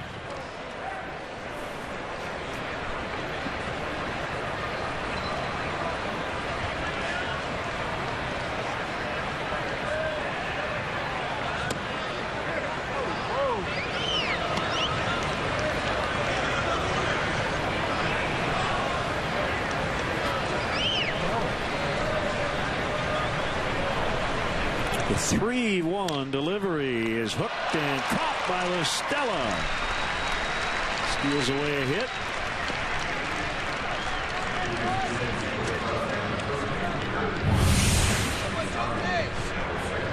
You get a good look at Listella as he readies himself prior to the pitch, ready to react to that sharp line drive off the bat of Chris Carter.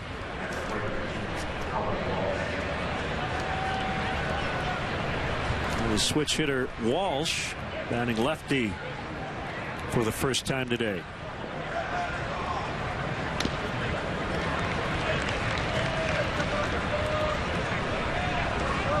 Two-seamer at 96 miles an hour. As you might say, that'll play. That'll play. Well, I think, the Brewers can relate. You go back to 2013, the Cubs carried a Rule 5 pick on their roster all year. He wasn't used a lot early. His name was Hector Rondon, and fast forward a couple years later, he has 59 career saves. Not every team can carry a Rule 5 guy. For instance, the 2016 Cubs couldn't do it. Right, yeah. When you're in go-for-it mode, you really don't have room on your roster for a Rule 5 draft pick. Unless the guy, unless you just deem that he's major league ready. But typically, the Rule 5 draft pick is a guy you claim, you draft him, and you have room for him on your roster because you don't expect to be a real competitive team. And it remains to be seen, how much playing time Walsh gets. It's Lockhart, and that's that. 1-2-3 for Rondon. Still 3-0.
More changes this time for the Brewers.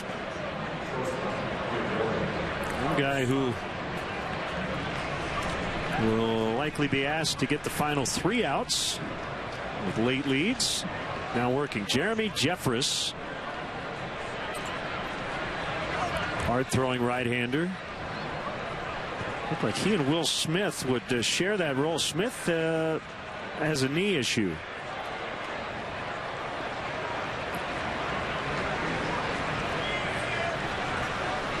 So maybe a little more of that burden will fall on Jefferson in the early going. He's a hard thrower, mid-90s fastball, has a good sharp curveball to go along with it. Has 1 major league save to his credit.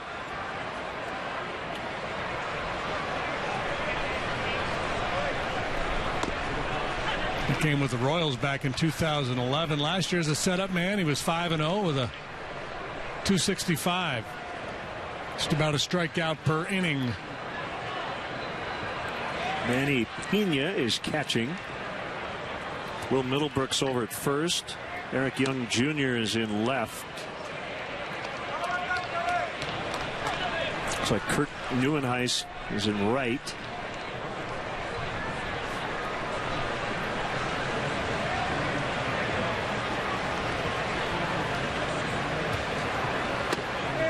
That's a strike. It's 3-1.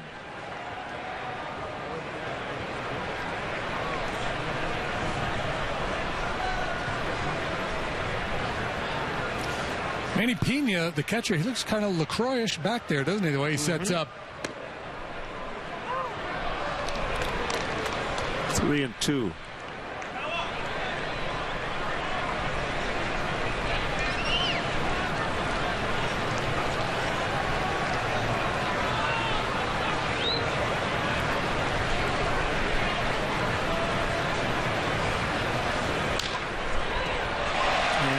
Gets by Walsh into left. Kawasaki to second. Safe.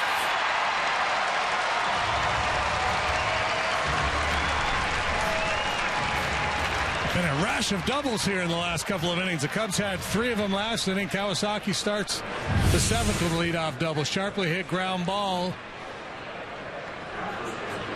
Just beats Walsh. And Kawasaki able to turn it into a 2-base hit. That's his game. Slap and go.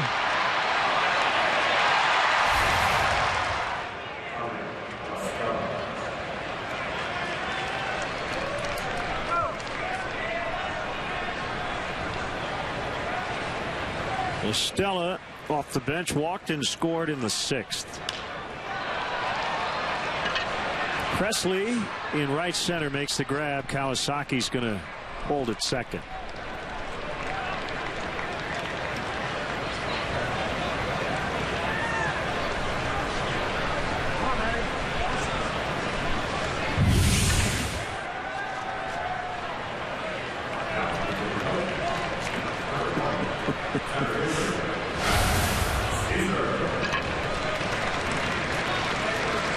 Bundle of fun, that guy.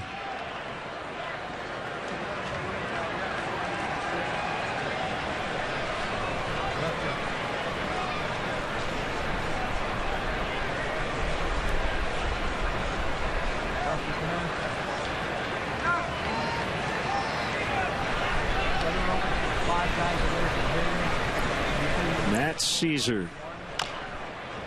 Baltimore chop.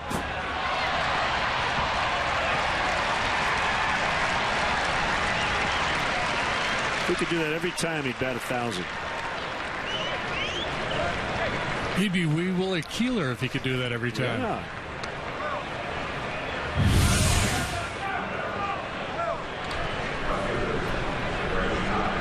Well, Alabaster Blaster. Right off the back corner of home plate.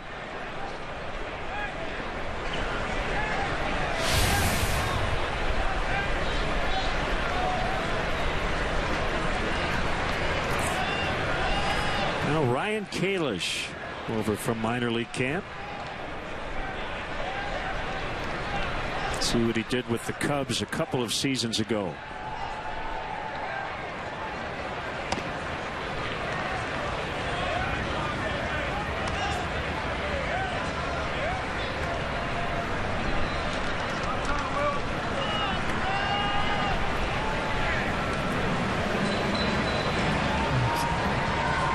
Regular season, similar situation. You might be thinking suicide squeeze here.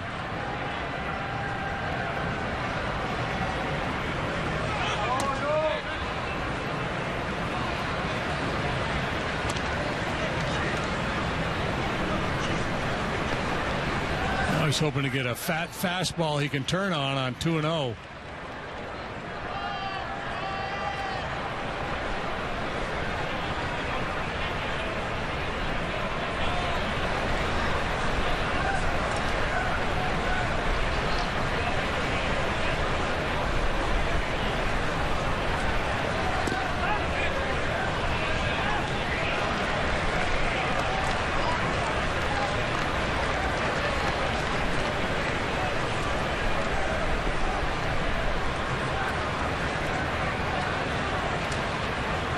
Cubs got all three in the sixth, trying to tack on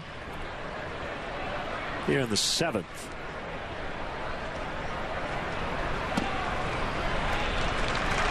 And they're loaded.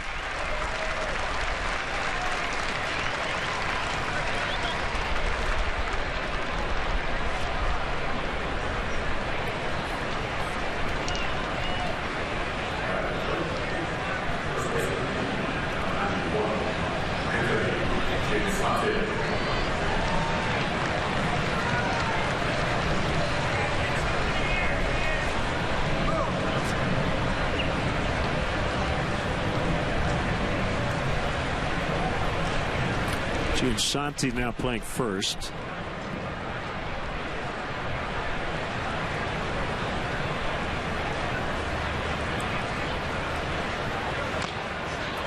And he bounces foul.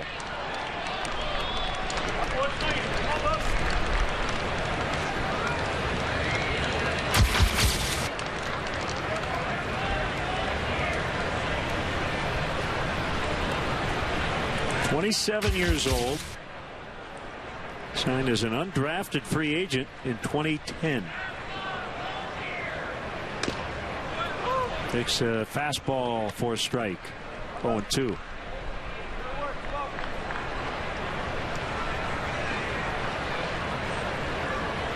You hear the term organizational guys. He would be one of those. Just a little time at AAA. Most of his experience, though, these last few years at AA Tennessee.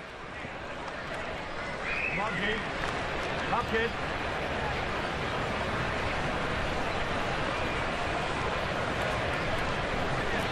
A nice little perk to get some playing time in a big league game in spring training. Nice if he could deliver a knock. Swings and misses for strike 3. It'll be up to Daniel Lockhart. Like the Brewers, the Philadelphia Phillies are in a rebuild situation, and they've extended their manager Pete McCannon through the 2017 season.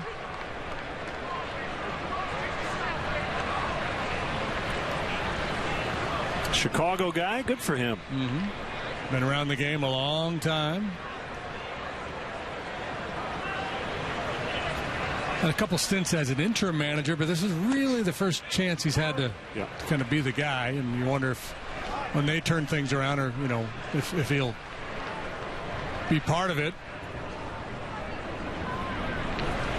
Lockhart has been in the Cubs system since 2011. Son of former major leaguer and Cubs area scout Keith Lockhart.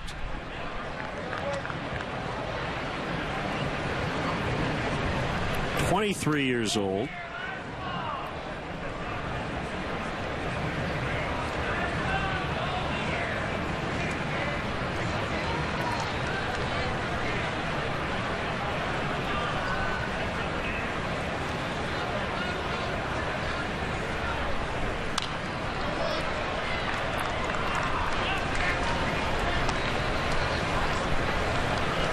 Bases loaded, 2 down, 7th inning. Final spring meeting between these two teams.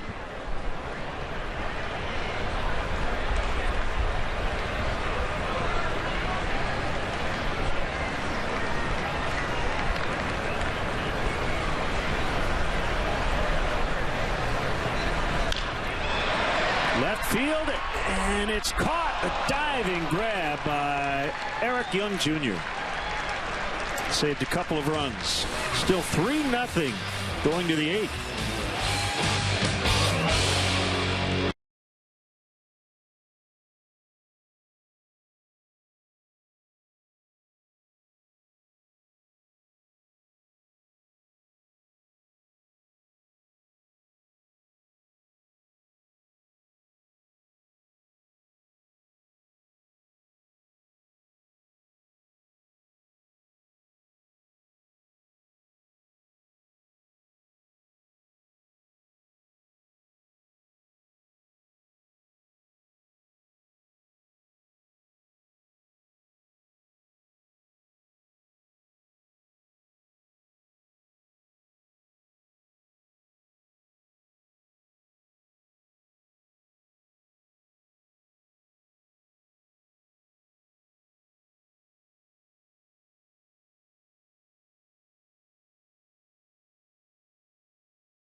Great to have you with us today. Cubs played a pretty good ball game. Couple of errors early. Ooh, we've got a baseball. Yeah, always got to have. You want to show us a grip or something? What do you got?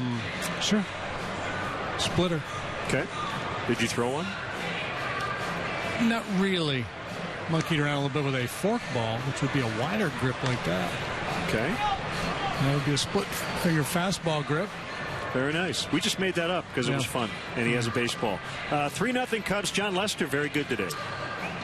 Cutter was really good. A nice little curveball on occasion. Sinker was working. It was typical Lester, down around the knees, pounding the strike zone. And here comes Justin Grimm. He's going to go four-seam fastball. Note the four seams here on the ball. Other hand. Yeah, right hand. I can't even hold the baseball with my right hand. It just feels like weird. Four-seam fastball. Power curveball. He's got a good yacker. And that's about it. Okay. Well, this is back-to-back for Justin. He worked an inning last night, gave up an unearned run against the Giants. Yeah, he's had his struggle so far this spring, but again, it's such a small body of work, it's hard to read anything into it. Last year, he was really good. He was, remember Kevin on The Office? He used to always talk about first lunch and second lunch. Grimm was first closer last year. He was the guy that come in, put out the fire in the sixth inning with a couple of guys on base. There's that power curveball. Swing and miss pitch. Throws it really hard. Eric Young Jr., son of former Cub Eric Young Sr., and he made a really nice catch.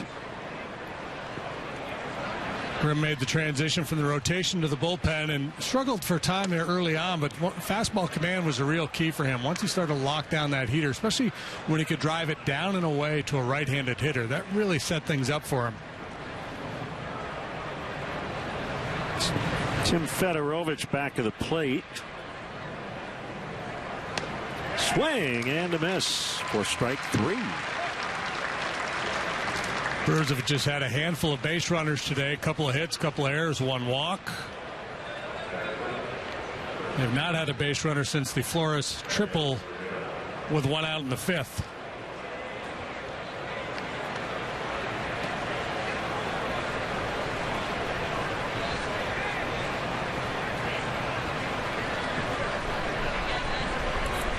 Yadiel Rivera. Sharply hit grounder to Carlos Penalver, now playing short.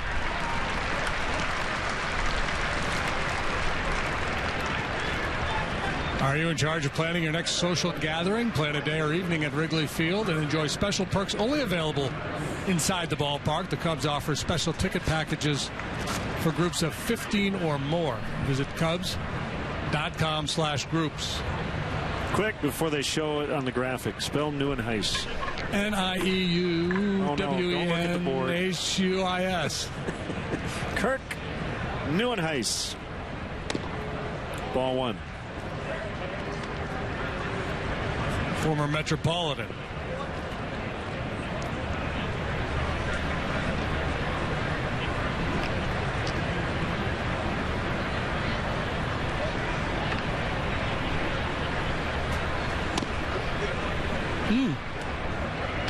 Pretty good looking pitch.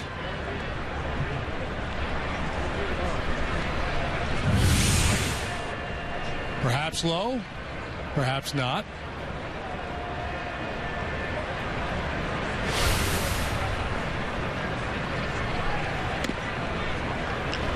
Now 3-0.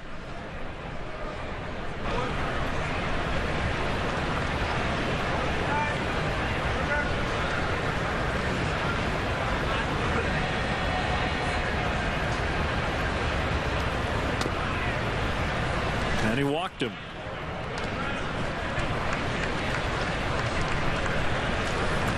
That is only the second walk issued by a Cubs pitcher today.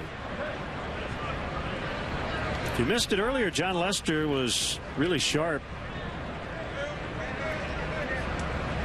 He went 5 innings, did not allow a run, 2 hits, 1 walk, 2 strikeouts. Joe has raved about Lester's stuff so far this spring.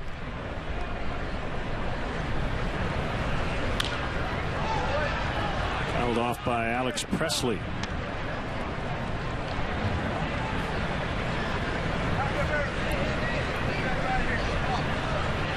I don't know if Alex has any kids, but if you have a boy, you'd be tempted, wouldn't you? Mm-hmm. But then you'd think, well, that might be hard on a kid growing up.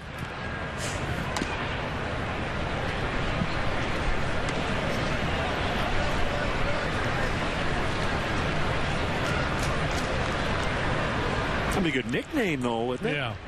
Alex, call him Elvis. I bet you a lot of Presleys are probably nicknamed Elvis. Hound Dog.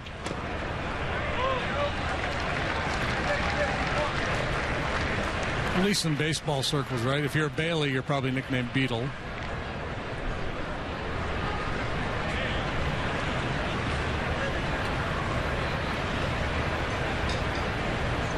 One and two. Runner goes. Pitch is outside. The throw by Fedorovic. Ooh, hits the runner. That had the sting.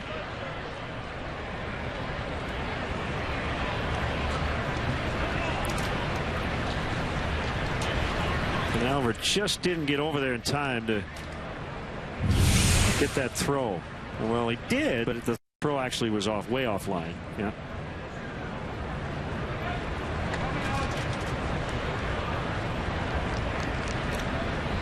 Yeah, I thought initially the ball came up and hit him in the face, but it didn't. It got him more like the arm.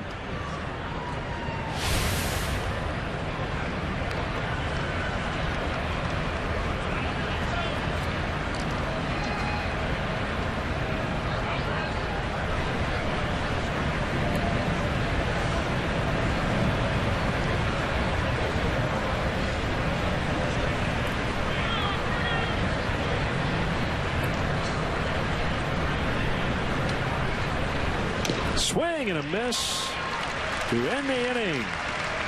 Cubs pitchers continue to deal shutout baseball through 8.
ball game happened in the bottom half of the 6th inning. The Cubs have 9 hits today.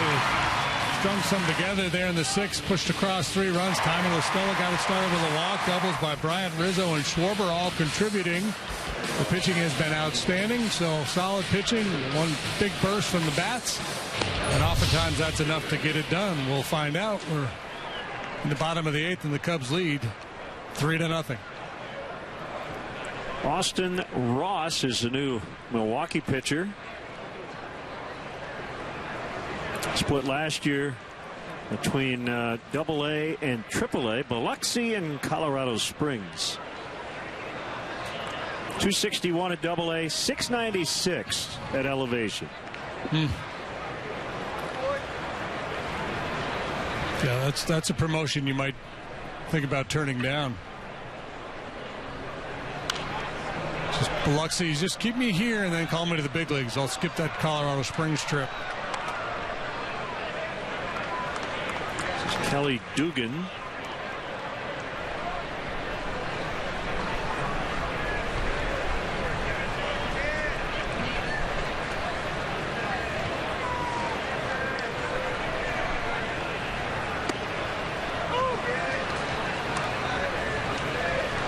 Cubs signed Dugan to a minor league deal in December. Former second-round pick of the Phillies, 2009. Career .290 hitter in the minors.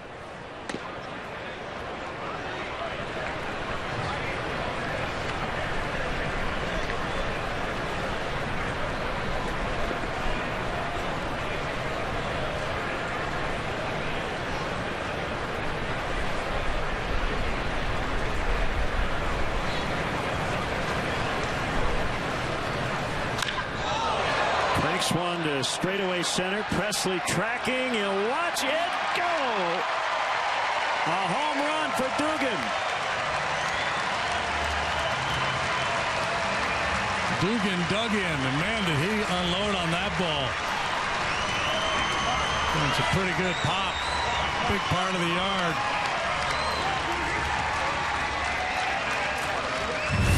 Does this swing remind you a little bit of Happy Gilmore? Not so much, but his dad's a film director who directed Happy Gilmore. Oh, really? Yeah. Oh, I like that. Wondered where you were going with that.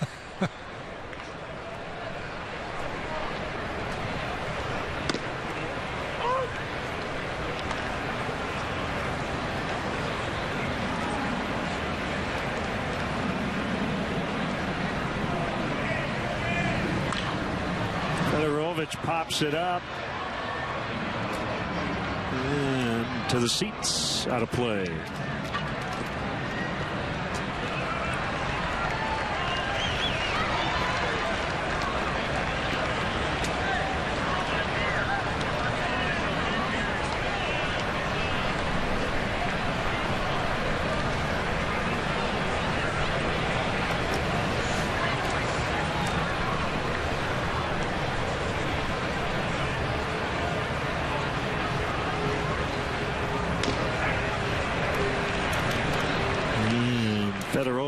Out on strikes. Tomorrow, the Bulls' hunt for the playoffs continues as they take on the Magic in Orlando, starting at 5:30 and streaming live at csnchicago.com or on the NBC Sports Live Extra app, brought to you by Xfinity.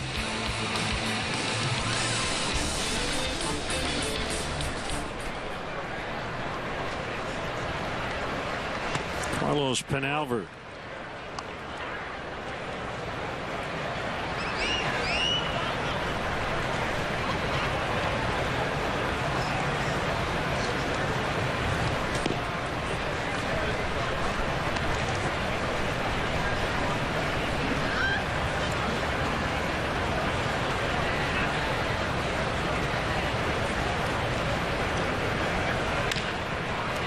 Infield pop-up.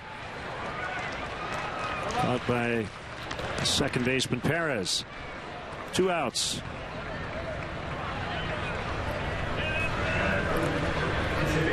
Trey Martin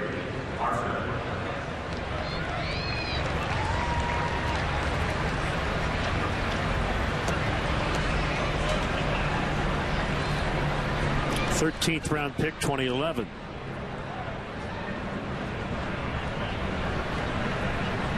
Has not yet made it to Double-A.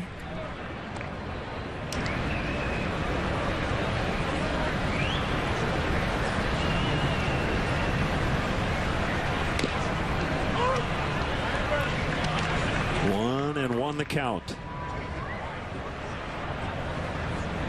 At 239 at Myrtle Beach last year, and then 250 at South Bend. The bulk of his time was at Myrtle Beach, the Carolina League. Really good defender. He got a minor league Gold Glove in center last year. He's out. And he's also hurt. 3-1.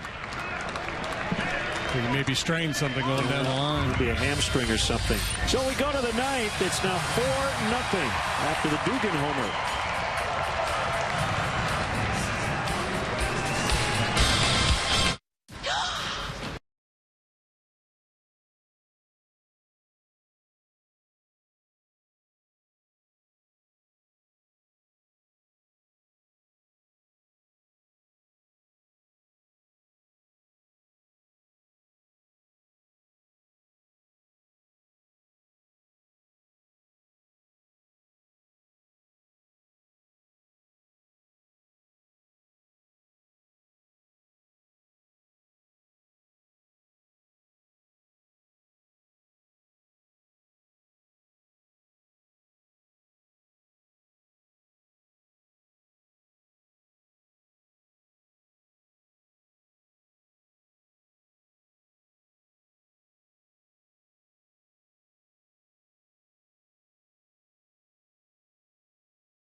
Left-hander Clayton Richard, his first outing in 5 days, and has been really sharp.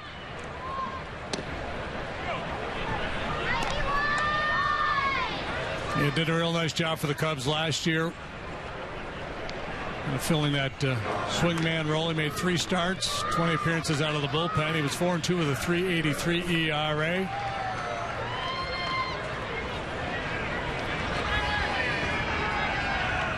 Primarily works with a hard sinking fastball.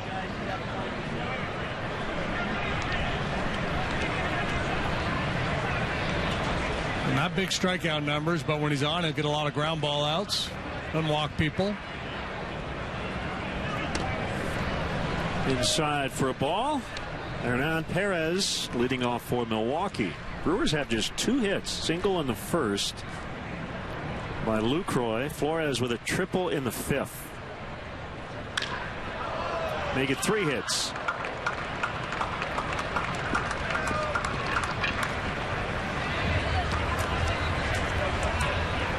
And Will Middlebrooks.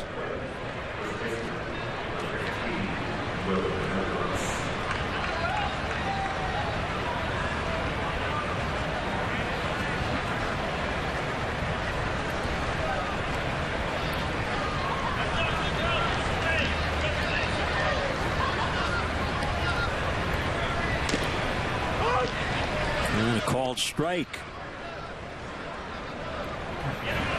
Elevated that one, made sure he got it in the zone. Now he'll try to go sinker down and away and get a ground ball. That was a pitch Middlebrooks wouldn't offer.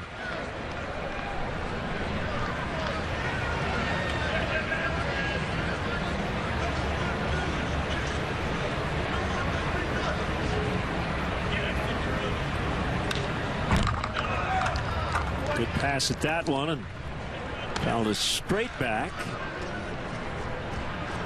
Clayton, usually 89 to 91 with that fastball, especially as a starter. But we saw him at times last year when he came out of the pen, bumping it up there 94, 95 at times. We've seen a little bit of that this spring.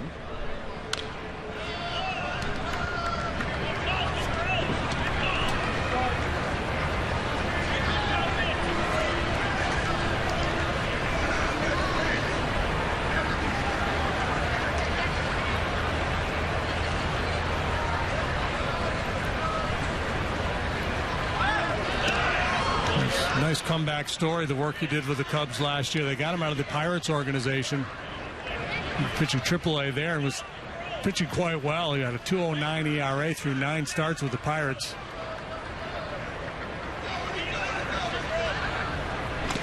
Swing and a miss, strike 3.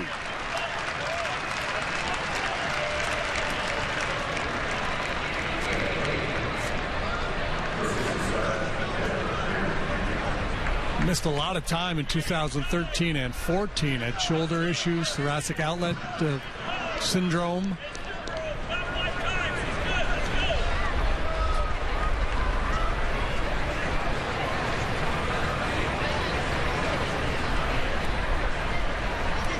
Manny Pena.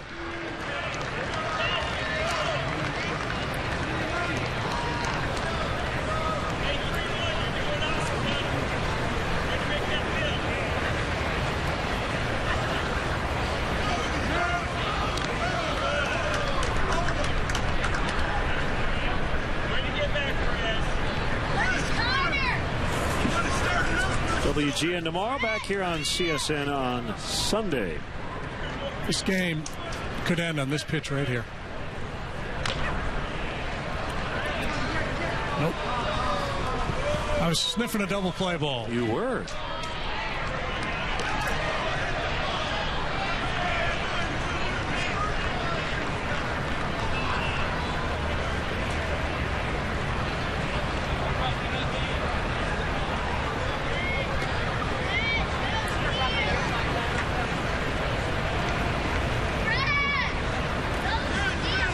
In 2012 was a full-time starter with the Padres. Richard went 14-14 with a 3.99 ERA. It was in the next year that the injury problems started to manifest themselves for him, and kind of a long road back.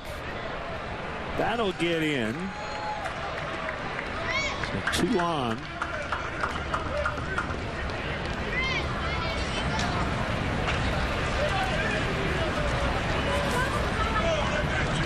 He's number 92. Tyrone Taylor.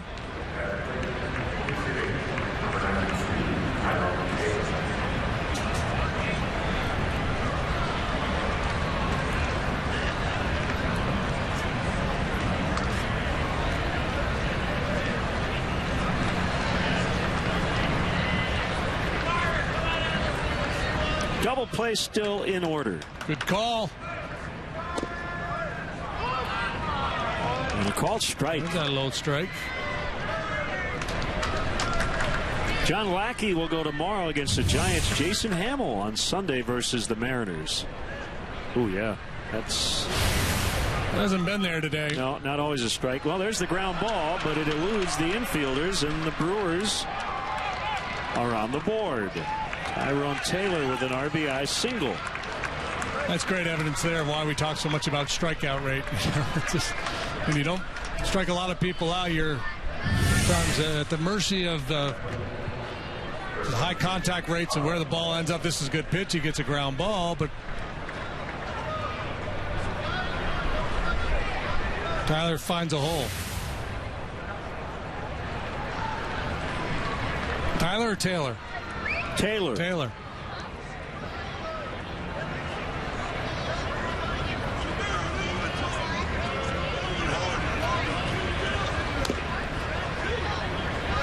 Come on, don't you remember the line? My name is Taylor. Charlton Heston?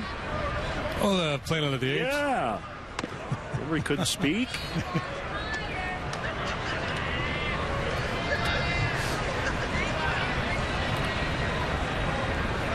You're not the only one who can drop obscure movie quotes. No.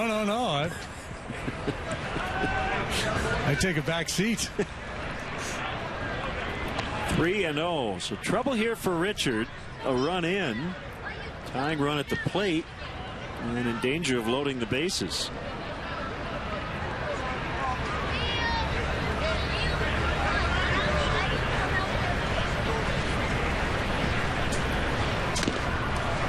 Three and one.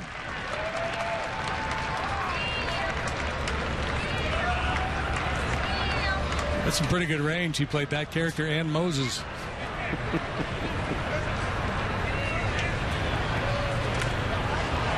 Hey, what's going on here? Bases loaded.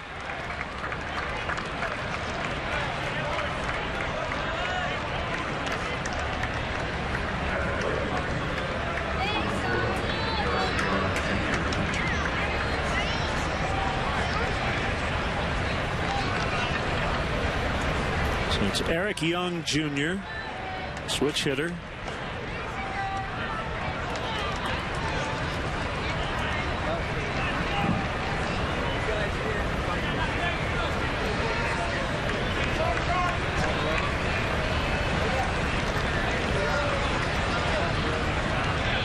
Tough man to double.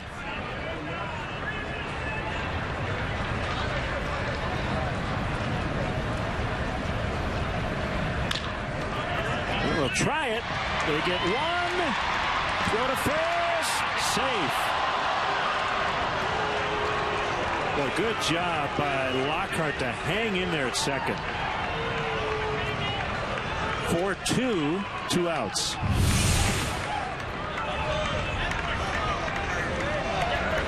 Beats it off that hard ground, creates a high hop.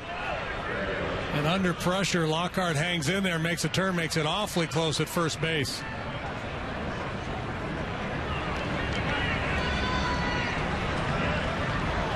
So might have been out. He might have been out. I don't know if there was a bobble. It didn't look like it. You might have had 2 replay reviews on that play.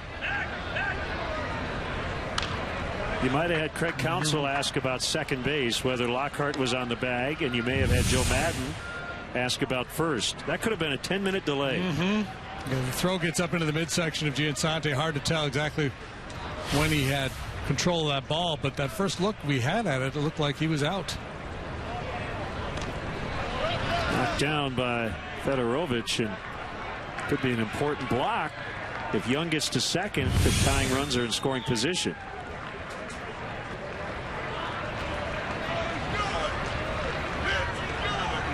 Well, if he didn't bobble it, he's out. Yeah.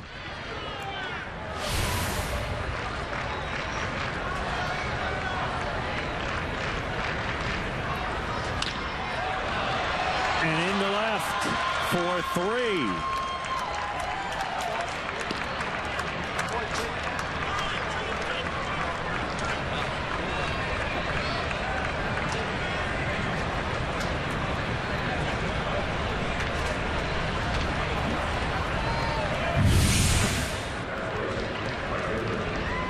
They're getting their hits. They're not exactly tearing the cover off the ball. This one's elevated a little bit. That's why it ends up being hit on a line as opposed to a ground ball.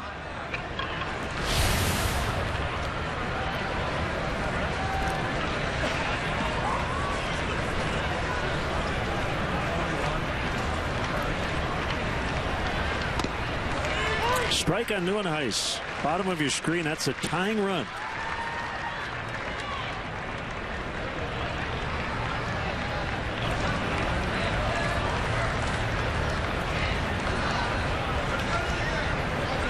Runners take off, and a strike called. Not so much that base, but now the go-ahead runner moves into scoring position. Meanwhile, 0-2 on the hitter. That's all Richard's worried about.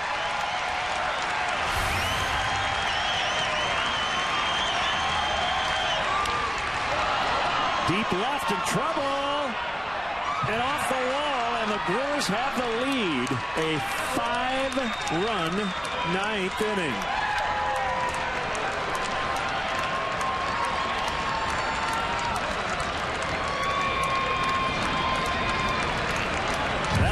was well struck. Yeah, that one was. And this, this is it's kind of outside Clayton's game a little bit. He loves to throw that sinker, but he changes his game plan a little bit with a left-handed hitter up there, and we'll mix in the breaking ball a little bit more. And that one, top of the strike zone, and those usually get hit hard.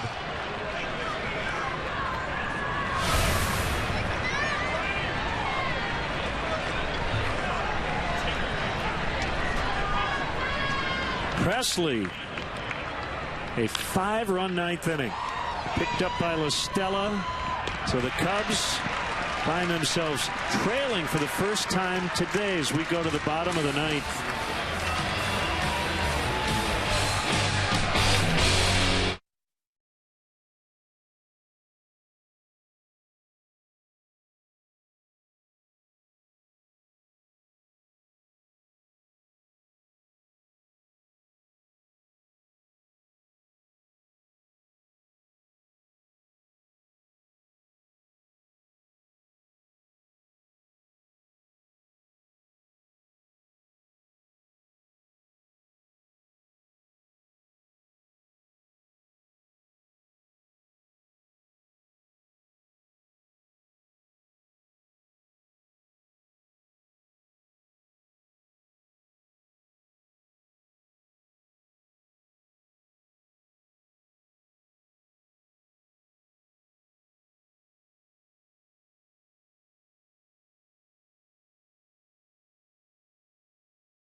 Miller thought he was going to get any work in the ninth with his team down 4-0, but the Brewers put up a 5 spot in the top of this ninth inning, and the former Oriole, Rocky, Athletic, and Yankee is on. Last year spent his year in the minor leagues pitching AAA ball in the Tampa organization, where he pitched to a .291 ERA.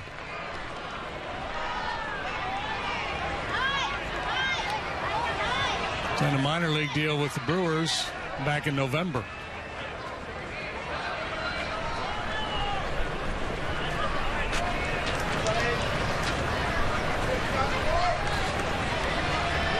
Brewers had 2 hits going into the ninth. Scored 5 times off Clayton Richard. Maybe the greatest comeback since Texas A&M over Northern Iowa. There's a strike called. What was the deficit there? 12 points with, 40 seconds to go? Something crazy like that.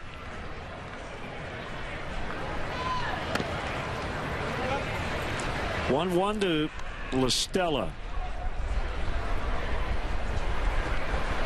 Stella's a great guy to have in this situation. Down a run, bottom of the ninth, need a base runner. He's got a keen eye.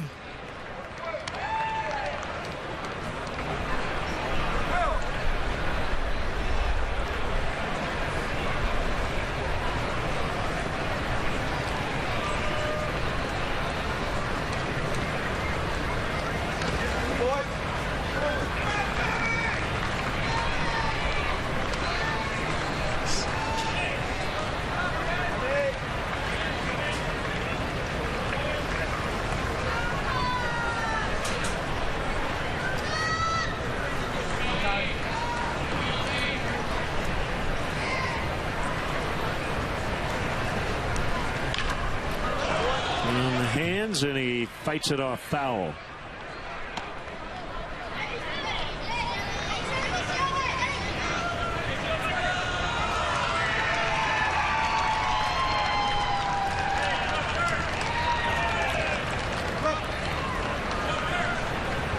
Now Caesar is on deck, and Ryan Kalish.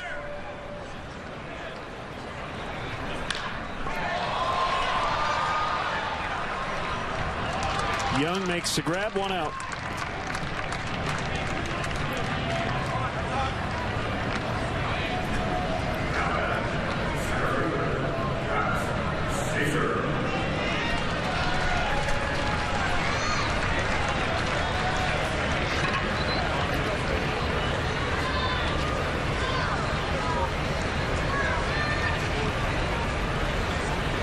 Matt was on that option train to Iowa last year. That'll not be the case this year. He is out of options.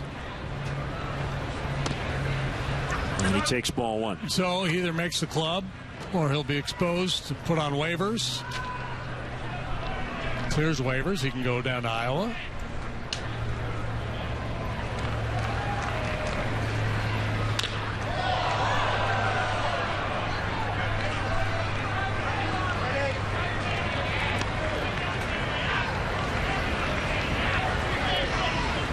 He's got to be pretty happy, huh? Villanova having a good run.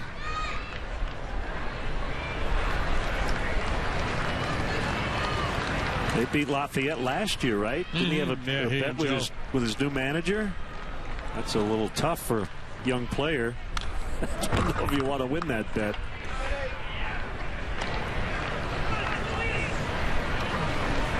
Usually, if you're making a bet with that guy, a bottle of wine is involved. Nothing too big.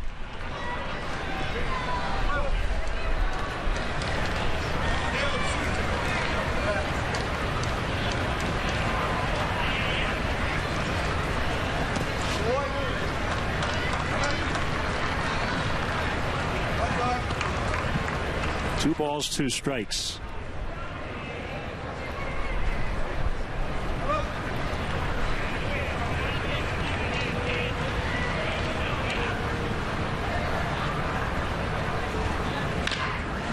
For the hole, backhanded play, Rivera, nicely done. So it's up to Ryan Kalish.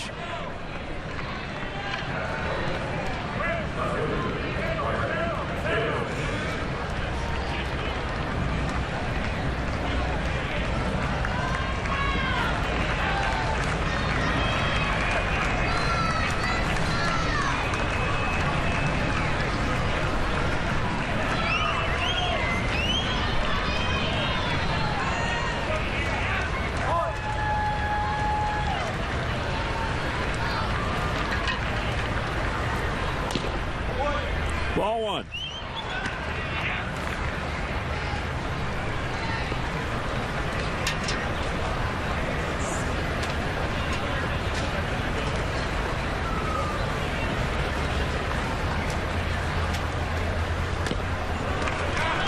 One and one. Get it started a little earlier.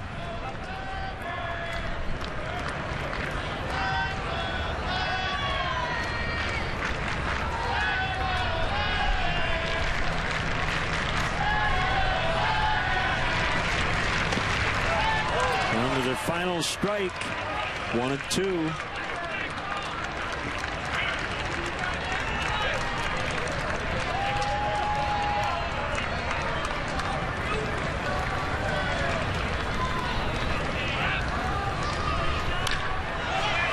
In the air, center field, Presley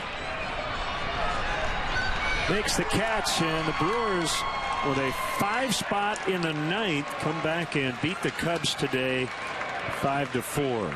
I guess the only good news is it doesn't really matter because it is spring training, but you always hate to lose, especially that way. Yeah, just one rough inning there for Clayton Richard, and the ball game should have been over. Looked like that double play should have been.